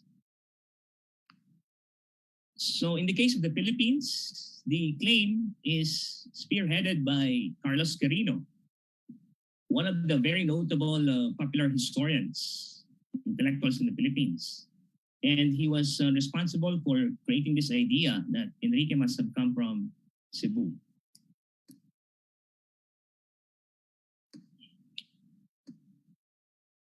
So I'm more interested in this particular paper. I'm more interested in how the memories of Enrique de Malacca has been used in different parts of the country that who own them. Okay, how the memories of Enrique de Malacca affects the behavior, the mentality of the people in those respective countries. I am not interested in the in proving whether historically Enrique de Malacca was from this or from that particular place. Okay, and because for me personally, that is an analytic dead end because we are using only very limited sources here. Very limited sources, and that's the only thing that we can base our claims on. And for all we know, those limited sources might not really be the truth about it. So it's having a conflict or war on these very limited sources. For me, it's not very useful undertaking as a scholar. What I'm interested in is how this memory affects the present generation, how they affect the behavior of the government, individuals, groups, because they do affect them. Okay, they do affect them. The way how Enrique de Malacca is conceived, is taught in Malaysia, in the Philippines, and in Indonesia, that influences behavior of certain groups. Okay, so in the case of among the three countries, Indonesia is the most recent insofar as this claim. Okay, insofar as this idea of Enrique, very few Indonesians, even up to now, they're very surprised whenever first time they hear, oh, really? Is that the case? Actually, as early as 1956, this claim was already made in an Indonesian newspaper called Waspada. And in that Indonesian newspaper, the writer, Muhammad Said, he claims that the first, panginglido niya yung pertama, or the first person who circumnavigate the world is an Indonesian. Okay? That is claimed as early as 1956. But this kind of claim, by the way, this kind of claim is based on the idea that Pigafetta stipulated that he came from Sumatra. He was originally from Sumatra. Professor Japar earlier had noted that based on Magellan's will, he stipulated there clearly that Enrique was a native of Malacca. Okay, so that's so you see there that kind of conflict on the basis of where he actually came from. But this particular claim is premised on the supposed correctness of Pigafetta's claim over Magellan's claim. Okay, but you see, in Pigafetta's account, he said that Enrique was Enrique originated from Sumatra. Okay, from Sumatra. But this kind of claim did not really gain traction. Nobody really pursued it. Nothing was made insofar as this idea was concerned until 2010, 2000. Yeah, this very recent, in the past decade. Okay, so Indonesians were not interested in the idea, apparently, that Enrique was from Sumatra. By the way, I'd like to point out that the Malaysian claim, which is popularized by the novel Panglima Awang, written by Aminur Rashid. Aminur Rashid himself acknowledged that he came from Sumatra, specifically from Palembang. So on that basis, that is a point that is often set aside and not known by many. When you take a look at the discussion of Enrique de Malacca in Malaysia, so when you took a look at discussion in this kind of cases in online discussions, for example, that point about the fact that Amin Rashid, the author of the novel, is actually indicated that he came from Sumatra, that is often not that's often left out of the discussion. What they care about is that Enrique de Malacca, precisely because his name is Enrique de Malacca, is a native of Malacca, and it is theirs. But what is interesting in the case of Indonesia is that this did not gain traction until recent years. And the Indonesian claim that is being staked here is not that he's from Sumatra, but he's from Maluku. Okay? And that's why they call it Enrique Maluku. And these two guys here, they're not really historians. They are among the popular writers. They came up with this book, and apparently it has started to gain grounds. It has begun to be talked about, and more Indonesians, including intellectuals, for example, last September, over a month ago, the Writers Association of Indonesia had an online discussion on Enrique Maluku. So you would see here that there seems to be more and more intellectuals who get notice about this kind of idea. And for me, it seems that this kind of claim that it is flourishing now in Indonesia, this might form part of the long-standing heritage war between Indonesia and Malaysia, which goes back, for example, in 2009, particularly 2009. Actually, it goes back earlier. But it was in 2009 when there was this kind of very heated arguments between Indonesians and Malaysians, between over ownership of certain heritage, like dances, songs, food. So you see there that this kind of claim, these two authors were prompted to write something about it within the context of that heated heritage war happening sometime in 2010. Okay, they were thinking that here again are the Malaysians, in their words, stealing our own. Okay, so it's about time we assert our claim. They don't really use in that straight words, but the idea is like that. Okay, so you would see in a interspersed through the discourses that kind of tacit push that these Malaysians are getting ours again. So it's about time we stake our claim. So this claim that Enrique came from Maluku is based on the account by Maximilianus Transylvanus. Okay, so I'm not going to go into details of this, but just to give an idea that Maximilianus, the short book or the letter that he wrote that became some kind of a short book is it is based on the oral history, the interviews that he made with 17 survivors.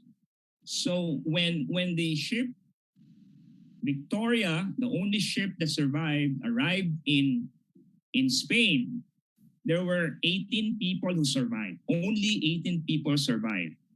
And Maximilianus interviewed 17 of them.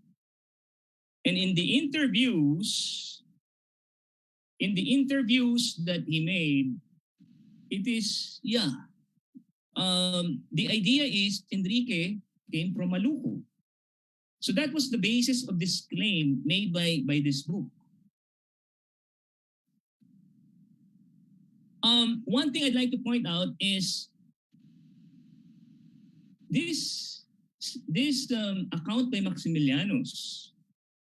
It's the first account that was published of the expedition. It came earlier than Pigafetta's account. And it was not not only that it came much earlier than Picapetas, but it also was more widely distributed in Europe by 1523, 24, 25. 1525, Picapetas' account came out, but in a limited circulation, a limited area in Europe.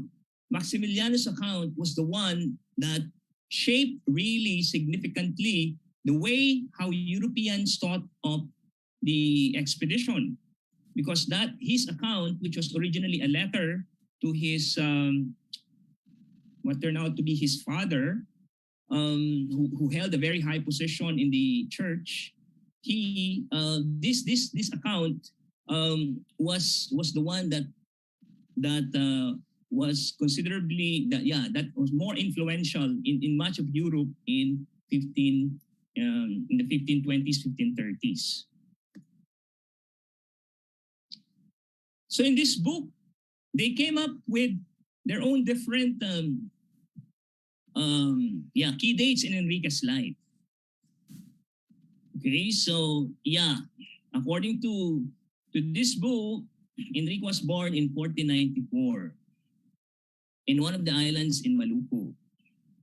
Okay, so 1503, he sailed to Palembang. 1509 to 1510 went to Malacca. Fall of Malacca, as you know, 1511. So this is more familiar.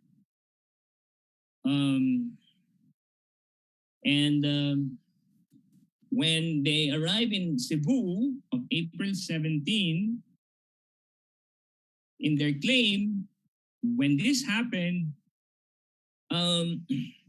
Enrique has already circumnavigated the world, because Cebu is on the eastern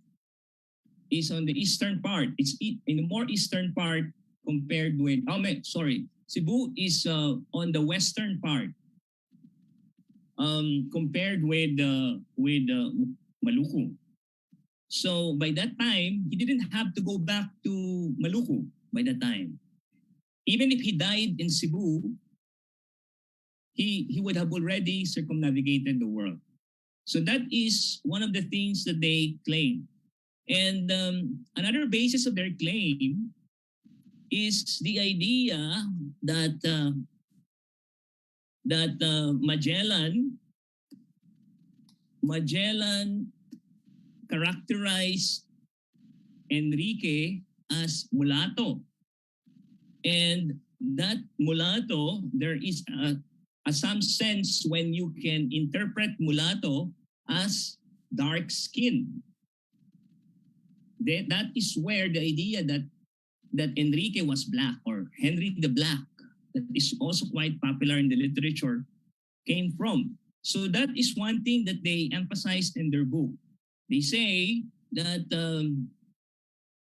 you cannot, that only people from Maluku would look like this. Okay, they are more on the dark skin side. People from Sumatra or from the Philippines, from Cebu, for example, are not like that. So that is on also the basis of their claim. What fascinates me in this case is really why Sumatran seems not keen to claim Enrique. Nobody seemed to be paying attention to this claim in Sumatra, as far as I could sense. Perhaps, I still have to do some more work on this, because I'm fascinated. Because if there's any group who can really make the strongest claim, I think it is the Sumatrans. It is, I think, the Sumatrans who have this kind of claim. And I base that idea from the fact that Pigafetta could have more time to discuss things with Enrique in the course of the voyage. And it's possible that Enrique might have had indeed told him that he originally came from Sumatra. And also, as I noted earlier, the novel Panglimaawang was explicit that he's from Sumatra, from Palembang specifically. And that's one point that Malaysians are not really happy to emphasize, but that's the way how things are. Okay, so I think that's all for today that I can share with you. Thank you very much. If you have any question, yeah, please don't hesitate. Thank you, Dr. Kuramin, for extending your presentation to include the perspective from Indonesia as far as your studies have shown. And we really appreciate the extra effort that you exerted to enlighten the audience. I understand that our speaker from Thailand is likewise unable to join us this morning. So unless you also have some knowledge of Thailand, we can proceed now to the question and answer portion of the session. And if we could perhaps ask Dr. Jafar to rejoin the conversation, we can consider some of the questions that have been raised, as well as some of the,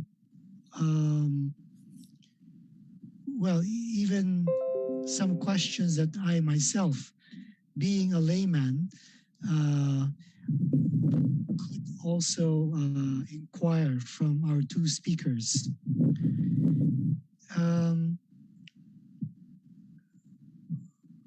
Well, while we wait for Dr. Jafar to rejoin us, and let me begin perhaps with I guess, an observation from my end. As you mentioned, Dr. Kuramin, well, much of the information that we have about the circumnavigation and the characters involved are almost entirely based on the accounts of either Pigafetta or Mr. Transilvanus, as you just shared, a new name, at least to me, insofar as the history and the accounts are concerned. And of course, both of these persons are of European descent and upbringing. And therefore, the perspectives that they wrote were understandably from their own experience and education. And therefore, the reason why we have this morning session is really to try and add some flavor from the islands that were visited and from the perspectives of the natives. So both Professor Yapar and Dr. Kuramin have shared the information that they have gathered from local sources within Malaysia, Brunei, Indonesia, and also some references to the Philippines. We do have another session this afternoon where we will, of course, have another speaker from the Philippines, the head of the National Historical Commission, to perhaps share his own insights. But I guess the comment that I have really is Southeast Asia, insofar as historiography is concerned, suffers from the Western tradition of really putting everything down in some sort of record or archive, as was the job of Pigafetta and Max and Transylvanus. So, would you have a comment as to the challenges faced by historians within Southeast Asia in trying to find primary sources? Because to my impression, many of the sources are oral, the tradition. But as far as written archives are concerned, could you share your challenge as a scholar in this particular field? Oh, thank you. Thank you very much, Undersecretary. Actually, that's true. What you said is true that when it comes to sources, the there's a lot of challenge. There are a lot of challenges faced by historians when, particularly when their focus of attention has to observe the long-standing protocol in history writing that there should be this kind of documentary evidences that can be verified, counter-checked, and it's not just in Southeast Asia, but particularly in all traditional societies. The things are being talked about, and things that were written, that idea that things should be written in order to become evidences in history, that's not part of the tradition. So insofar as many people are concerned, traditional societies, talking things about is enough. And there's no need really to document things, because who would need something like that?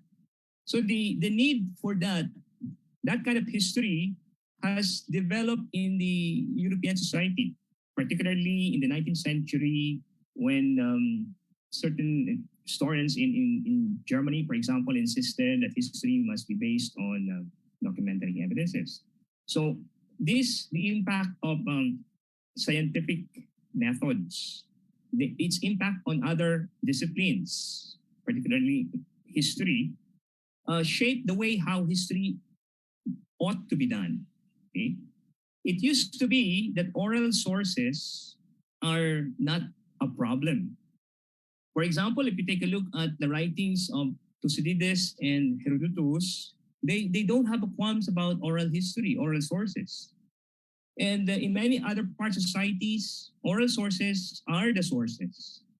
But the nature of oral sources being fluid, easily fleeting, you cannot really capture it until recording instruments were invented. That left out oral sources as a viable sources in history writing since the 19th century. And what emerged as a dominant tradition is the written document-based kind of history. In the past couple of decades, things have been changing with greater respect accorded to oral sources. And since, for example, 1960s, 70s, 80s, oral history has become more and more acceptable as a kind of history. And it also coincided with effort in various places in Southeast Asia, for example, to pay more attention to those sources that originated from oral traditions. So in the Malay literature, for example, literatures coming from Java and also in the Philippines, all these kind of places that those used to be confined, those used to be relegated to merely literature, merely folklore. Those ideas that they are just oral traditions. Things have started to change insofar as the attitude towards oral sources have changed. And And yeah, for example, Enrique de Malacca, Enrique de Malacca is largely popularized in Malaysia by a novel. Okay, so much of what they know about Enrique de Malacca is based on what was written in the novel Panglimaawang. And I pointed it out in my second slide. You would see here how limited the sources are. But that limited sources did not prevent novelists from imagining things and putting specific dates to this and that and all these kind of characters saying this and that. If you pay particular attention to what can be proven by documentary evidence, Enrique de Malacca has a very limited existence in that document. And because of that, but even if that is very limited, one aspect of literature that historians cannot do is literary people, novelists, writers, they are free to imagine things. They are free to imagine things, and once their imagination is out there in the form of a novel, people read it. This is, for many people, it became that kind of history. It's no longer the demarcation line separating history and literature has already been broken down by the people themselves. And as far as they're concerned, they don't really care about what Maximilianus or Pegapetta say. As far as they're concerned, Enrique de Malacca was from Malacca, and it's because of that he is ours. The same thing with the Indonesians, the people in Maluku. They believe that Enrique is from their place. Yeah, thanks. Thank you, Dr. Kuramin. And for the benefit of our audience who may not be so familiar with Southeast Asian geography, the Malaccas, as is until today, part of Malaysia, and Maluku is historically part of Indonesia. So therefore you have the confusion with the similarity in the name, but different geographic locations. And that explains the debate as to where he is from. There is a question related to this particular discussion from Mr. Edgardo Papugas. In your view as a content expert, how far are we in integrating the Southeast Asian view of the circumnavigation in the basic education curriculum? Are we on the right track? So an integrated Southeast Asian view. I think from your discussion, you did point out different versions, but aside from the three books that you mentioned, and moving forward, do you see a common understanding of Enrique de Malacca, for example, and the circumnavigation coming into existence through discussions such like this? Okay, so are you asking me about that? Will I be the one to answer that? Yes. Okay. So the one problem one problem that is normally not considered a problem is the fact that history is written from the standpoint of the nation. So, for example, in our case, we are divided into different nation states, Malaysia, Indonesia, Philippines, and all. And in reality, at some point in the past, this kind of division is very recent. And at some point in the past, we shared this kind of world. So the notion of Dunia Malayu, or the world, or Malay world, is very much in operation, it is very much operative in the case of Enrique de Malacca. So Enrique de Malacca is actually, he's a product of the Dunia Malayu. It doesn't, as far as he was concerned, it doesn't really matter where he was from, whether he was from Sumatra, from Malacca, from Cebu, from Maluku. During that time, as far as he was concerned, most likely he was just trying to live his life as the way he knew. Now, it was only later on when, the nationalist fervor coming from different parts of the region colors the way how Enrique would be interpreted. And that's now there has been effort to emphasize the idea of shared history. And one thing that UNESCO, for example, is one of the prime movers of this notion of shared history. I had an opportunity to take part in one of their projects, and specifically the shared history of Southeast Asia. And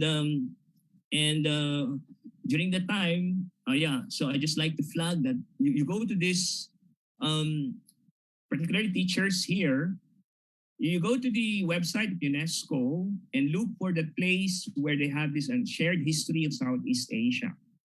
And you'd find there a compilation of various lesson plans that demonstrate how the idea of shared history that transcends this national boundaries kind of history, how can that be carried out in teaching?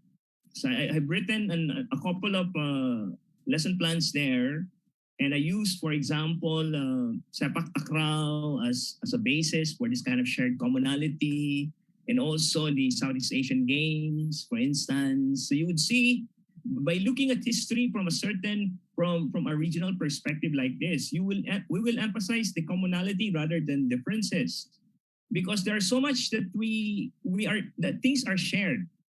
And there's a question I saw in the Q&A that perhaps is an opportunity to refer to that. Indeed, before the coming of the foreigners, this part of the world is so much, particularly the Malay, particularly the island world of Malaysia, Indonesia, Philippines, Brunei, Borneo. This is one world, okay? And the differences had become pronounced, or these differences are basically product of the more recent history. And if you remove this layer of what happened in the past 300 years of colonization, for example, if you remove that, you will see that kind of layer you'd be surprised at how common we are. The first time I had an opportunity to live in Indonesia, for example, I was so surprised. You remove Islam and Christianity, and Indonesians and Filipinos are so much more alike. The kind of joke, the joke that they tell, they say, their penchant for watching telenovelas, all these kind of things. Then the humor, for example, you'd be amazed at how similar they are. What makes them seemingly really very different is mainly a product of Christianity and Islam and the modernity that goes along with that. So outside of that sphere, you'd be surprised at how the same we are. Thank you, Dr. Kuramin. A very comprehensive answer. I take particular note about your discussion on UNESCO's efforts to come up with a shared history, and even to the point of having lesson plans. So I think that directly responds to the question that was asked, and you also covered another question about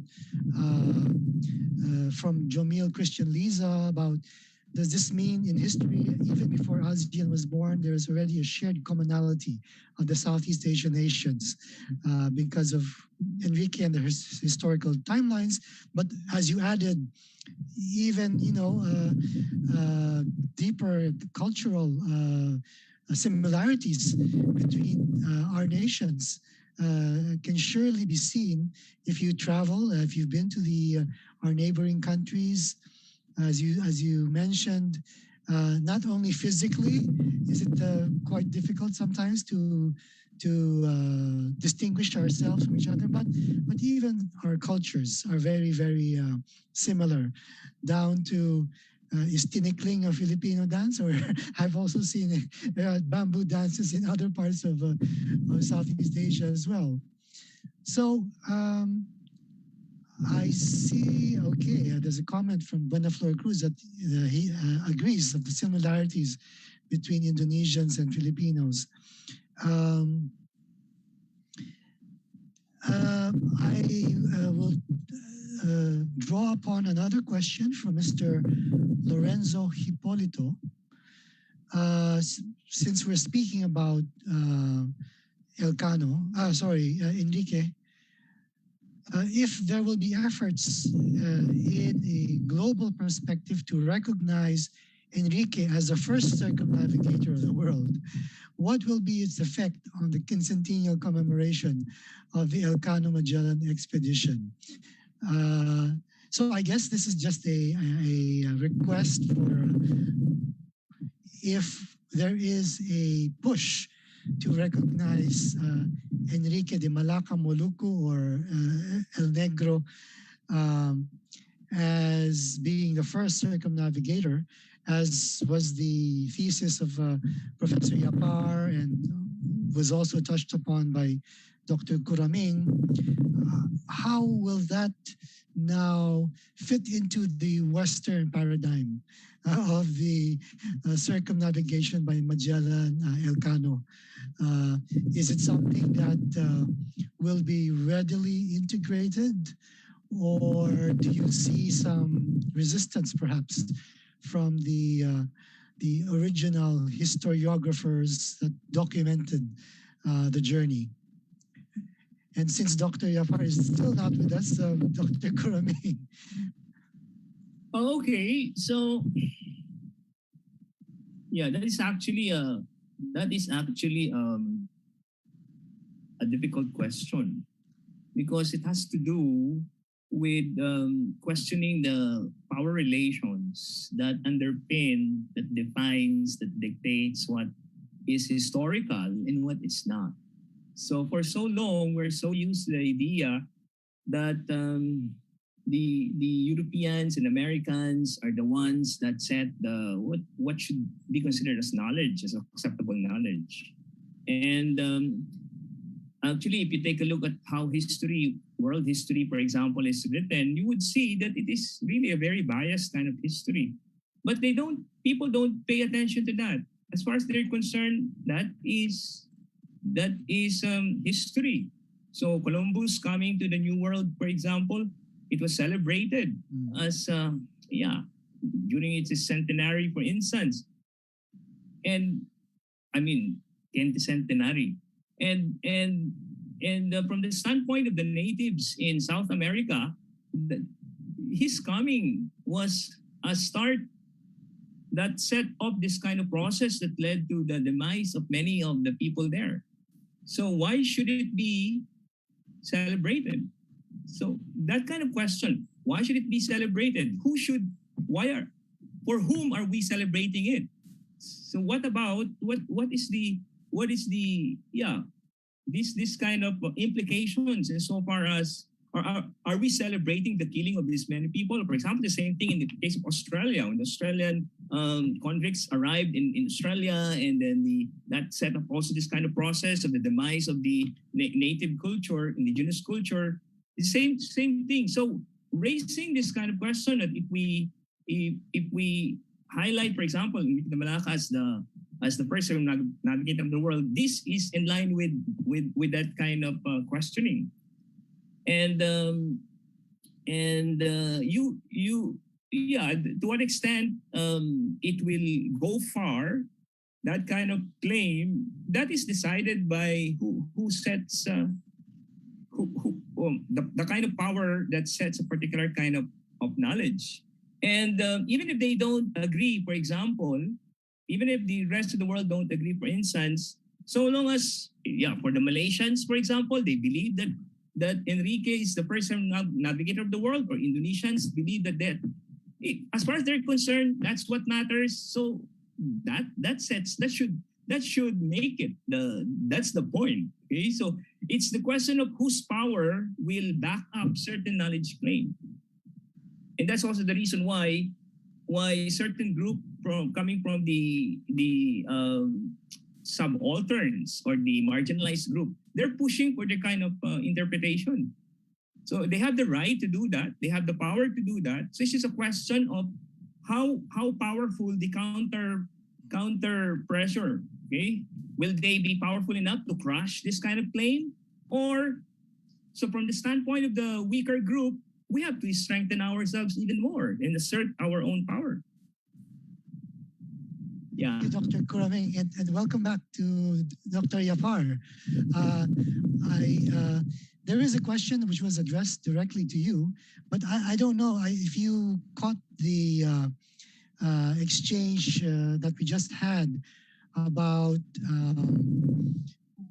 what is the effect if Southeast Asians claim that Enrique was the first to circumnavigate the world. How will this be accepted by the established historiography that it was Magellan Elcano that did it, and Enrique was just a footnote. So, in your perspective, Dr. Yapar, have you conversed with some Western historians about this? Yes, I agree very much with what Prof.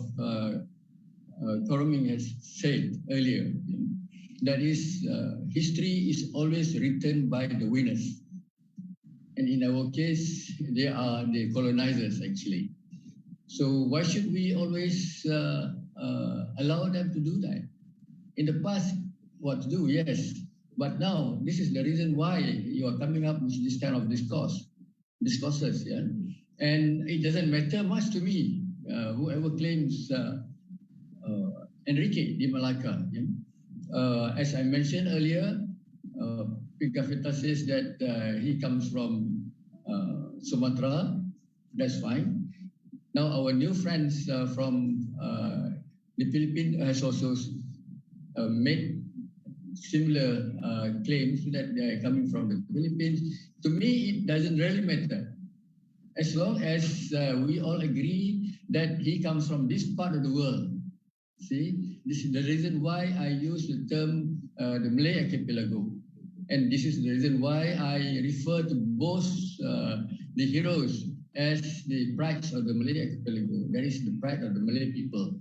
Yeah? We have to fight, but now we know that since history has been entrenched there, we have to fight a lot, actually. Never mind, we can bring in the popular writers like the novelists. Yeah, they have done their part. Good. Yeah. In Morocco, in the Malay guy was writing from Singapore, actually. Yeah. When he wrote his novel Panglima Awang. So it doesn't matter as long as we do something. But now we have to push our various governments to do it. I salute the Philippines for doing it for Lapu-Lapu. Yeah? Someone has to do it for Enrique. Yeah? If we cannot get 3 countries to do it together, so at least one country should begin. Okay? Should begin, and I have been also discussing with our scholars here, the historians. Please do something about this. Correct this. Right? Correct this. And we have seen that popular writers has done something. Yeah. In fact, in the 3 countries, they have done something. In Indonesia, in the Philippines, yeah, I have read all those. But we have to do. It's possible. We have to do together. Yeah. We have to do together. Then Enrique should be revived. His story should be revived, and then he should be declared the hero. As far as circumnavigation is concerned, not Magellan, not Elcano. Yeah. So we have to get united. And it's not easy actually to push our individual governments also. But hopefully with this kind of discourse that we are having now and more coming in the future, then I think we will be able to change history. It has to be changed. Yeah? I agree 100% with Prof. Kuramin with regard to this. Thank you. Thank you very much. Thank you, Dr. Yapar, for adding your own thoughts about this. Indeed, um, the session this morning is precisely to bring out the different, viewpoints emanating from the countries involved, and perhaps this could be another step towards coming up with a Southeast Asian perspective, a narrative that can be shared with the world, and with more intellectual exchange and academic studies, this particular viewpoint about the importance of Enrique, uh, although it would be good to find a less westernized name perhaps for him, but the shared history of our region is something that not only needs to be inculcated in the youth through the curriculum, but also propagated outside of the region with the rest of the world. There was one particular question addressed to Par about Enrique, and the question is seeks a more detailed explanation about what is the role played by Enrique in the Magellan Elcano circumnavigation of the world. Did Enrique have a hand in the killing of the Spanish soldiers after Magellan's defeat in the Battle of Maktan? I know, Dr. Yapar, you did describe this in your lecture, but perhaps what Mr. Lamberto Pilatan wants is a more detailed account on that particular aspect after Magellan was defeated. You mentioned that Enrique supposedly conspired with Raja Humabon and caused the banquet massacre of some of the expedition members. So do you have further details? Was Enrique directly involved in the massacre, Okay, or yes?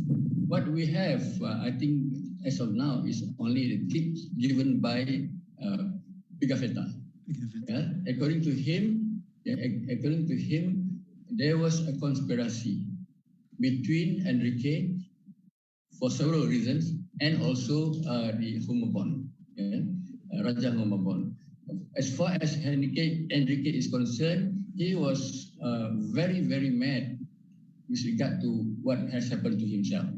After the death of Magellan, he was supposed to have been freed, but the authorities said no, and then he was in fact cursed, in public. Then Pigafetta has given us some tip that there is a possibility that he has gone to Raja Humabon and made that kind of conspiracy. See, I have been tricked like this, I have not been freed, and then see what has happened to your kingdom. He has, more or less very easily put your kingdom as part of the empire of the Spanish Empire. So they more or less agreed to call for what? To call for a dinner. Yeah, that was the death dinner actually. So the rest of the crew who were still alive, they were invited to Humabon's palace for dinner.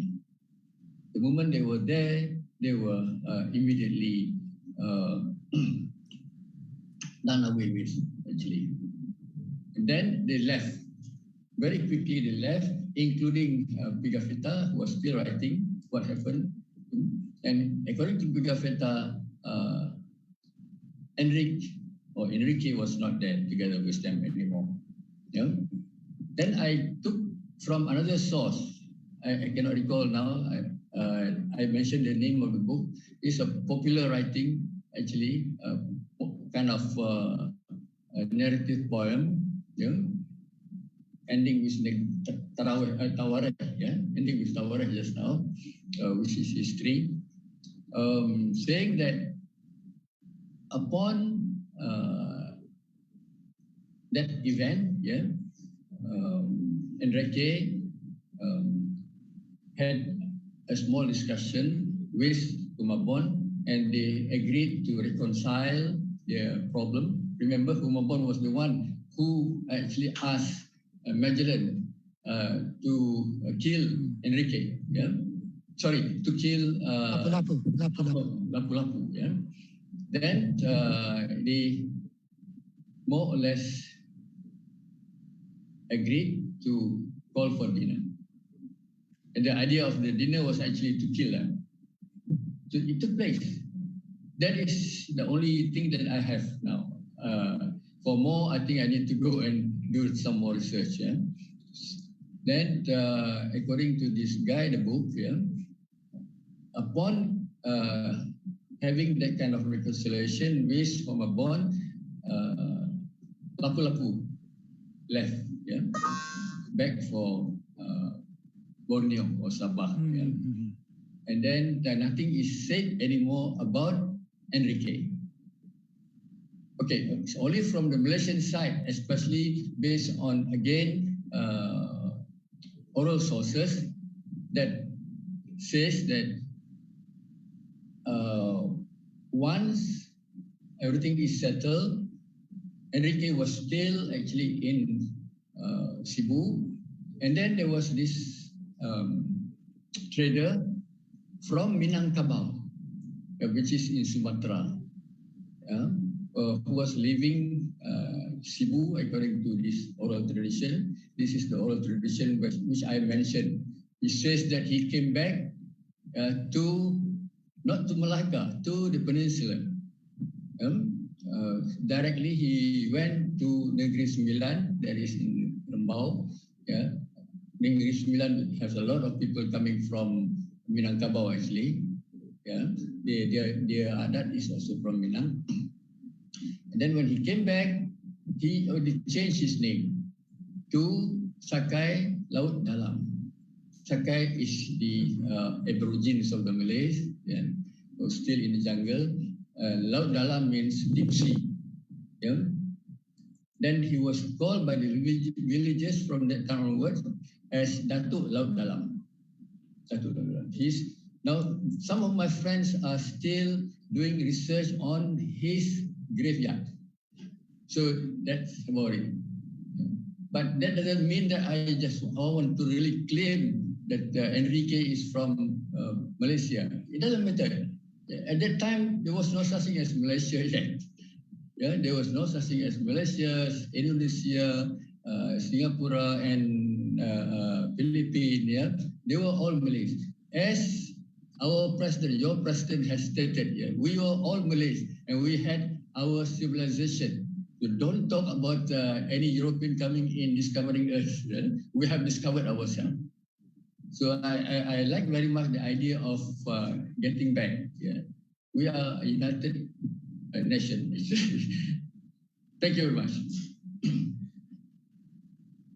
Thank you, Dr. Yapar. Dr. Kuramin, yes? You raised your hand, yes. You're on mute. Dr. Kuramin, you're on mute. If you could unmute, please. Yes. Okay, yeah, as Dr. Yapar mentioned, there are very limited sources on this kind of things. And there's really not much data we can further dig. That's the reason why it seems to be more interesting to look at how the memory and interpretation of these kind of things is being used now, rather than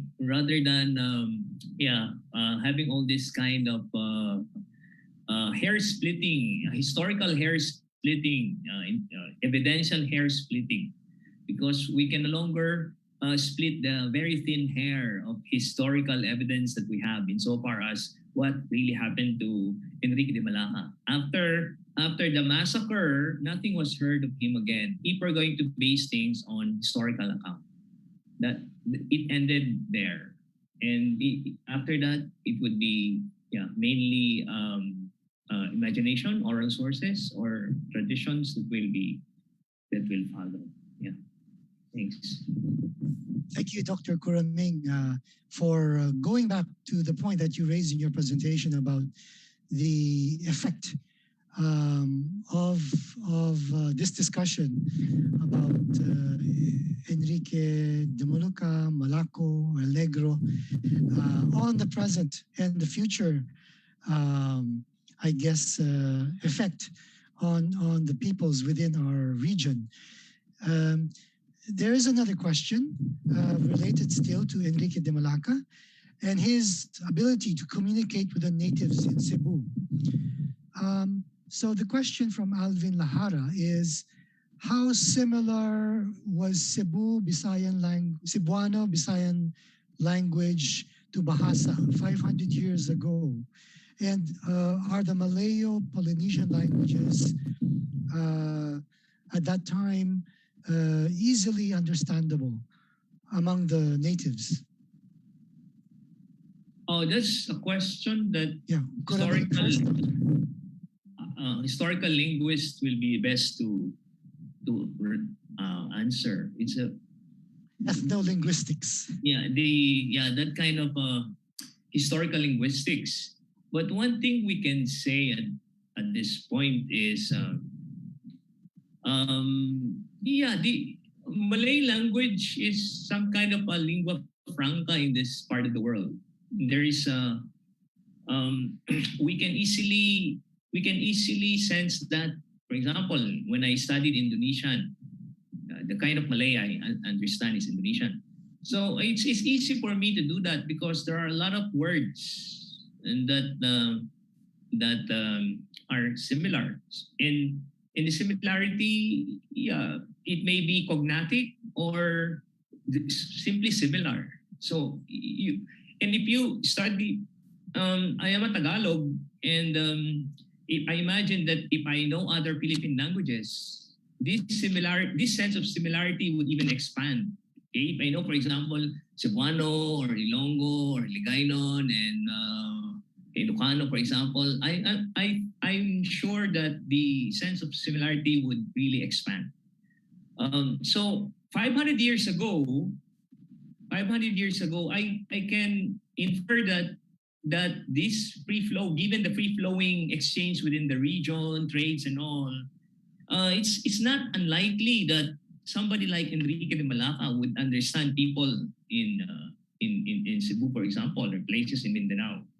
Although we can see there that at some point when they landed initially in some Leyte area, the initial interaction he didn't understand what the natives were saying. So in that sense, there are people there that are dissimilar enough not to be understood. But going further down, Enrique seemed to have understood things. And if he indeed had this kind of collusion with Humabon in having this kind of massacre, then we can assume that they understood each other. And yes, sir. Okay, if I may add to Yes. that. Professor Yapan, yes. You were referring to the scribblings of Pigafetta as I was. Yes, initially because he was speaking to those who were not considered as the elites. So he was not able to communicate with them. But according to Pigafetta, when he came across the elites, there are two types. One is the nobility, people like Lapu-Lapu, Humabon. These are the Datuk and the Rajas, and also the merchants who have been to various ports, especially to Malacca. So he was able to understand them. So in that sense, to my understanding, he was communicating mainly with people who were able to speak Malay. And yes, you're right, because Malay at that time was already very, very much lingua franca. But that doesn't mean that it's difficult for us to understand a little bit of other dialects. Yeah, like when I was studying at UP, at the University of the Philippines, yeah, Quezon City, when I was asked to take and pass Tagalog, it was quite easy for me actually, because a lot of common terms that we share. Yeah. So yes, there are differences, there are similarities. Yeah. But basically, Malay, that is the standard Malay, was the lingua franca of the time, and he was speaking mostly in that language with the people that he was interacting with. And I'm sure Lapu-Lapu was very easy. Either Lapu-Lapu, if you believe that Lapu-Lapu is from Borneo, then obviously it's very easy for him. And if you also believe that Lapu-Lapu, like what the president now is saying, Lapu-Lapu is from Mindanao, yes, they were also able to speak good Malay, Tausug especially, Maguindanao, Maranao, yes. So there's no issue at all, actually. And that's the reason why, we have agreed just now, it is good that we work in unity as one. And Prof. Kuramin mentioned many times Dunia Melayu. Yes. Your president has also reiterated that. Yeah. He was tepuk dada saying that I am Melayu. All right. Thank you very much. Yeah, thank you, Dr. Yapar, again, for bringing up the similarities, not only of language, but also in consciousness, that exchanges like we have this morning, at least among the academics, you did mention that the governments need a little more convincing, perhaps, to try and work to establish the historical significance of Enrique de Malacca.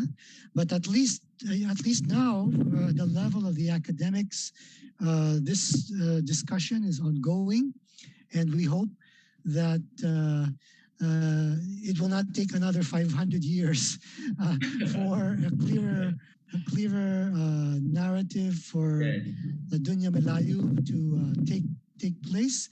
After all, the reason behind the organization of the Association of Southeast Asian Nations really is to bring the countries together. Even though the surveys in the 10-member countries vary as to how ASEAN do you feel, it is a process. And of course, considering the relatively recent creation of ASEAN and the objectives behind it, we still have a lot of work to do, but the foundations have been laid, and the academicians are discussing issues of common heritage. I don't see any further questions. There is actually one more question. Okay. Whether Magellan has been to Southeast Asia even before. Yes. There was a question about certain claims that Magellan had been to Southeast Asia even before 1521. So, as historians, do you have some? Yeah, it was true. It was part of the Portuguese group that attacked the Malacca. Right. He was one of the captains, actually. Yeah. Yes. So yes, Dr. Yapar did also share that piece of information, and in fact that was where he met Enrique and brought him back to Portugal, and which is part of the explanation for the 650-degree circumnavigation that Dr. Yapar was mentioning. So it's not only one 360, but because of his travels, 650 degrees, as was cited. Uh, um, if there are no other questions, we do have about 12 minutes left. And let me take that time perhaps to just provide a brief summary of what our experts have shared with us this morning. Of course, we have Dr. Muhammad Saleh Yapar from Malaysia, who gave us a very comprehensive explanation of the Malaysian perspective, not only on Enrique de Malacca, but also on Lapu-Lapu, and how these two personalities should be considered as heroes of the Malay heritage. And of course, his exposition detailed the travel of Magellan, and then later Elcano after Magellan's death, and the role of Enrique de Malacca throughout and even before the 1521 expedition, as well as the important impact of Lapu-Lapu on the entire expedition. And on the part of Dr. Kuramin, we had a very, very interesting description of the expedition's arrival in Brunei, 20 or 21 day visit that illustrated through Pigafetta's account the already well-developed economy and society in Brunei at that time. In fact, you mentioned Sultan Bolkiah already.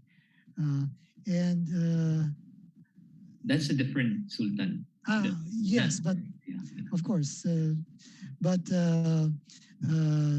the fact that insofar as Brunei is concerned, the expedition is not so much a major domestic event, but that may perhaps, as you mentioned, change in the future if an ASEAN or a regional recognition of the importance and characters involved is adopted by our regional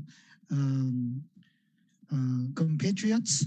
And thank you again to Dr. Kuramin for expanding your presentation to include a perspective from Indonesia, which, as you mentioned, is also another country from the maritime ASEAN nations that has recognized Enrique de Maluku as an important participant in this expedition. And of course, the question and answer portion, which further amplified the viewpoints about the need for a Southeast Asian perspective, and for us within the region to further develop and advocate the importance of our contributions to this historical event, and share that perspective with the rest of the world. And I think we have done so in our own small measure by sharing all the perspectives this morning. I would encourage everyone who has been with us through yesterday, through today, to continue to participate. This afternoon, I will continue to moderate and thereby become some sort of expert by myself, with more perspectives shared by other academics involved in this particular discussion. As I mentioned, we will have Dr. Escalante joining us, plus some experts from the Iberian perspective. So if there are no further questions, may I ask Dr. Kuramin and Dr. Yapar to provide the audience with some closing words before we conclude at noon. Dr. Yapar, please, first. Thank you very much, Prof. Dr. Moderator. In the first place, I would like to take this opportunity again to thank the organizers for inviting me to participate in this very, very useful and interesting conversation. Secondly, I think there's not much for me anymore to reiterate because I have submitted my conclusion. I based my discussion basically on these two heroes. And I have established the fact that they were heroes in their respective areas. One is in terms of navigation, the other one is in terms of protecting the soil, your tanah air, your motherland from the invaders. And they have been, the second has been duly rewarded. The first has not been recognized by any of the three governments actually. Malaysia has not really recognized Enrique. Indonesia has not done anything. Brunei also has not participated, I think, in this respect. Hopefully they will. And also Philippines have not done anything yet. But I think hopefully with this kind of conversation that we have had, we will be supporting the voices of the popular people, the novelists and all that. We want to encourage our historians to really come up and say, yes, Enrique is from here. And Enrique was the person who first circumnavigated the world, not Magellan. All right, that's about all I think. Thank you very much again. Maraming salamat po. Terima kasih, Dr. Yapar. Dr. Kuramin, please. Oh, thank you very much, Aztec Menyes, for moderating this panel. You have done a good job as our moderator. And also thank you to Dr. Datoseri, Dr. Muhammad Saleh Yapar for joining us this today. I really learned a lot from your presentation. Thank you. And also thank you to everyone who stayed with us until the end. I really appreciate your I hope you learned something, you pick up something from what we have discussed today. And I invite you to think further on the issues that were raised in this session. So I wish you all the best and have a nice lunch. So thank you. With that, we end this morning's session of the Philippine International Quincentennial Conference. We invite everyone to catch the second part of today's session this afternoon from around 4 p.m. to 7 p.m. It has the theme, the Philippines, Iberia, and the Pacific View of the Quincentennial. Again, on the Facebook pages flashed on your screen, or to join us here on Zoom on a first-come, first-served basis by registering at www.nqc.gov.ph/PIQC.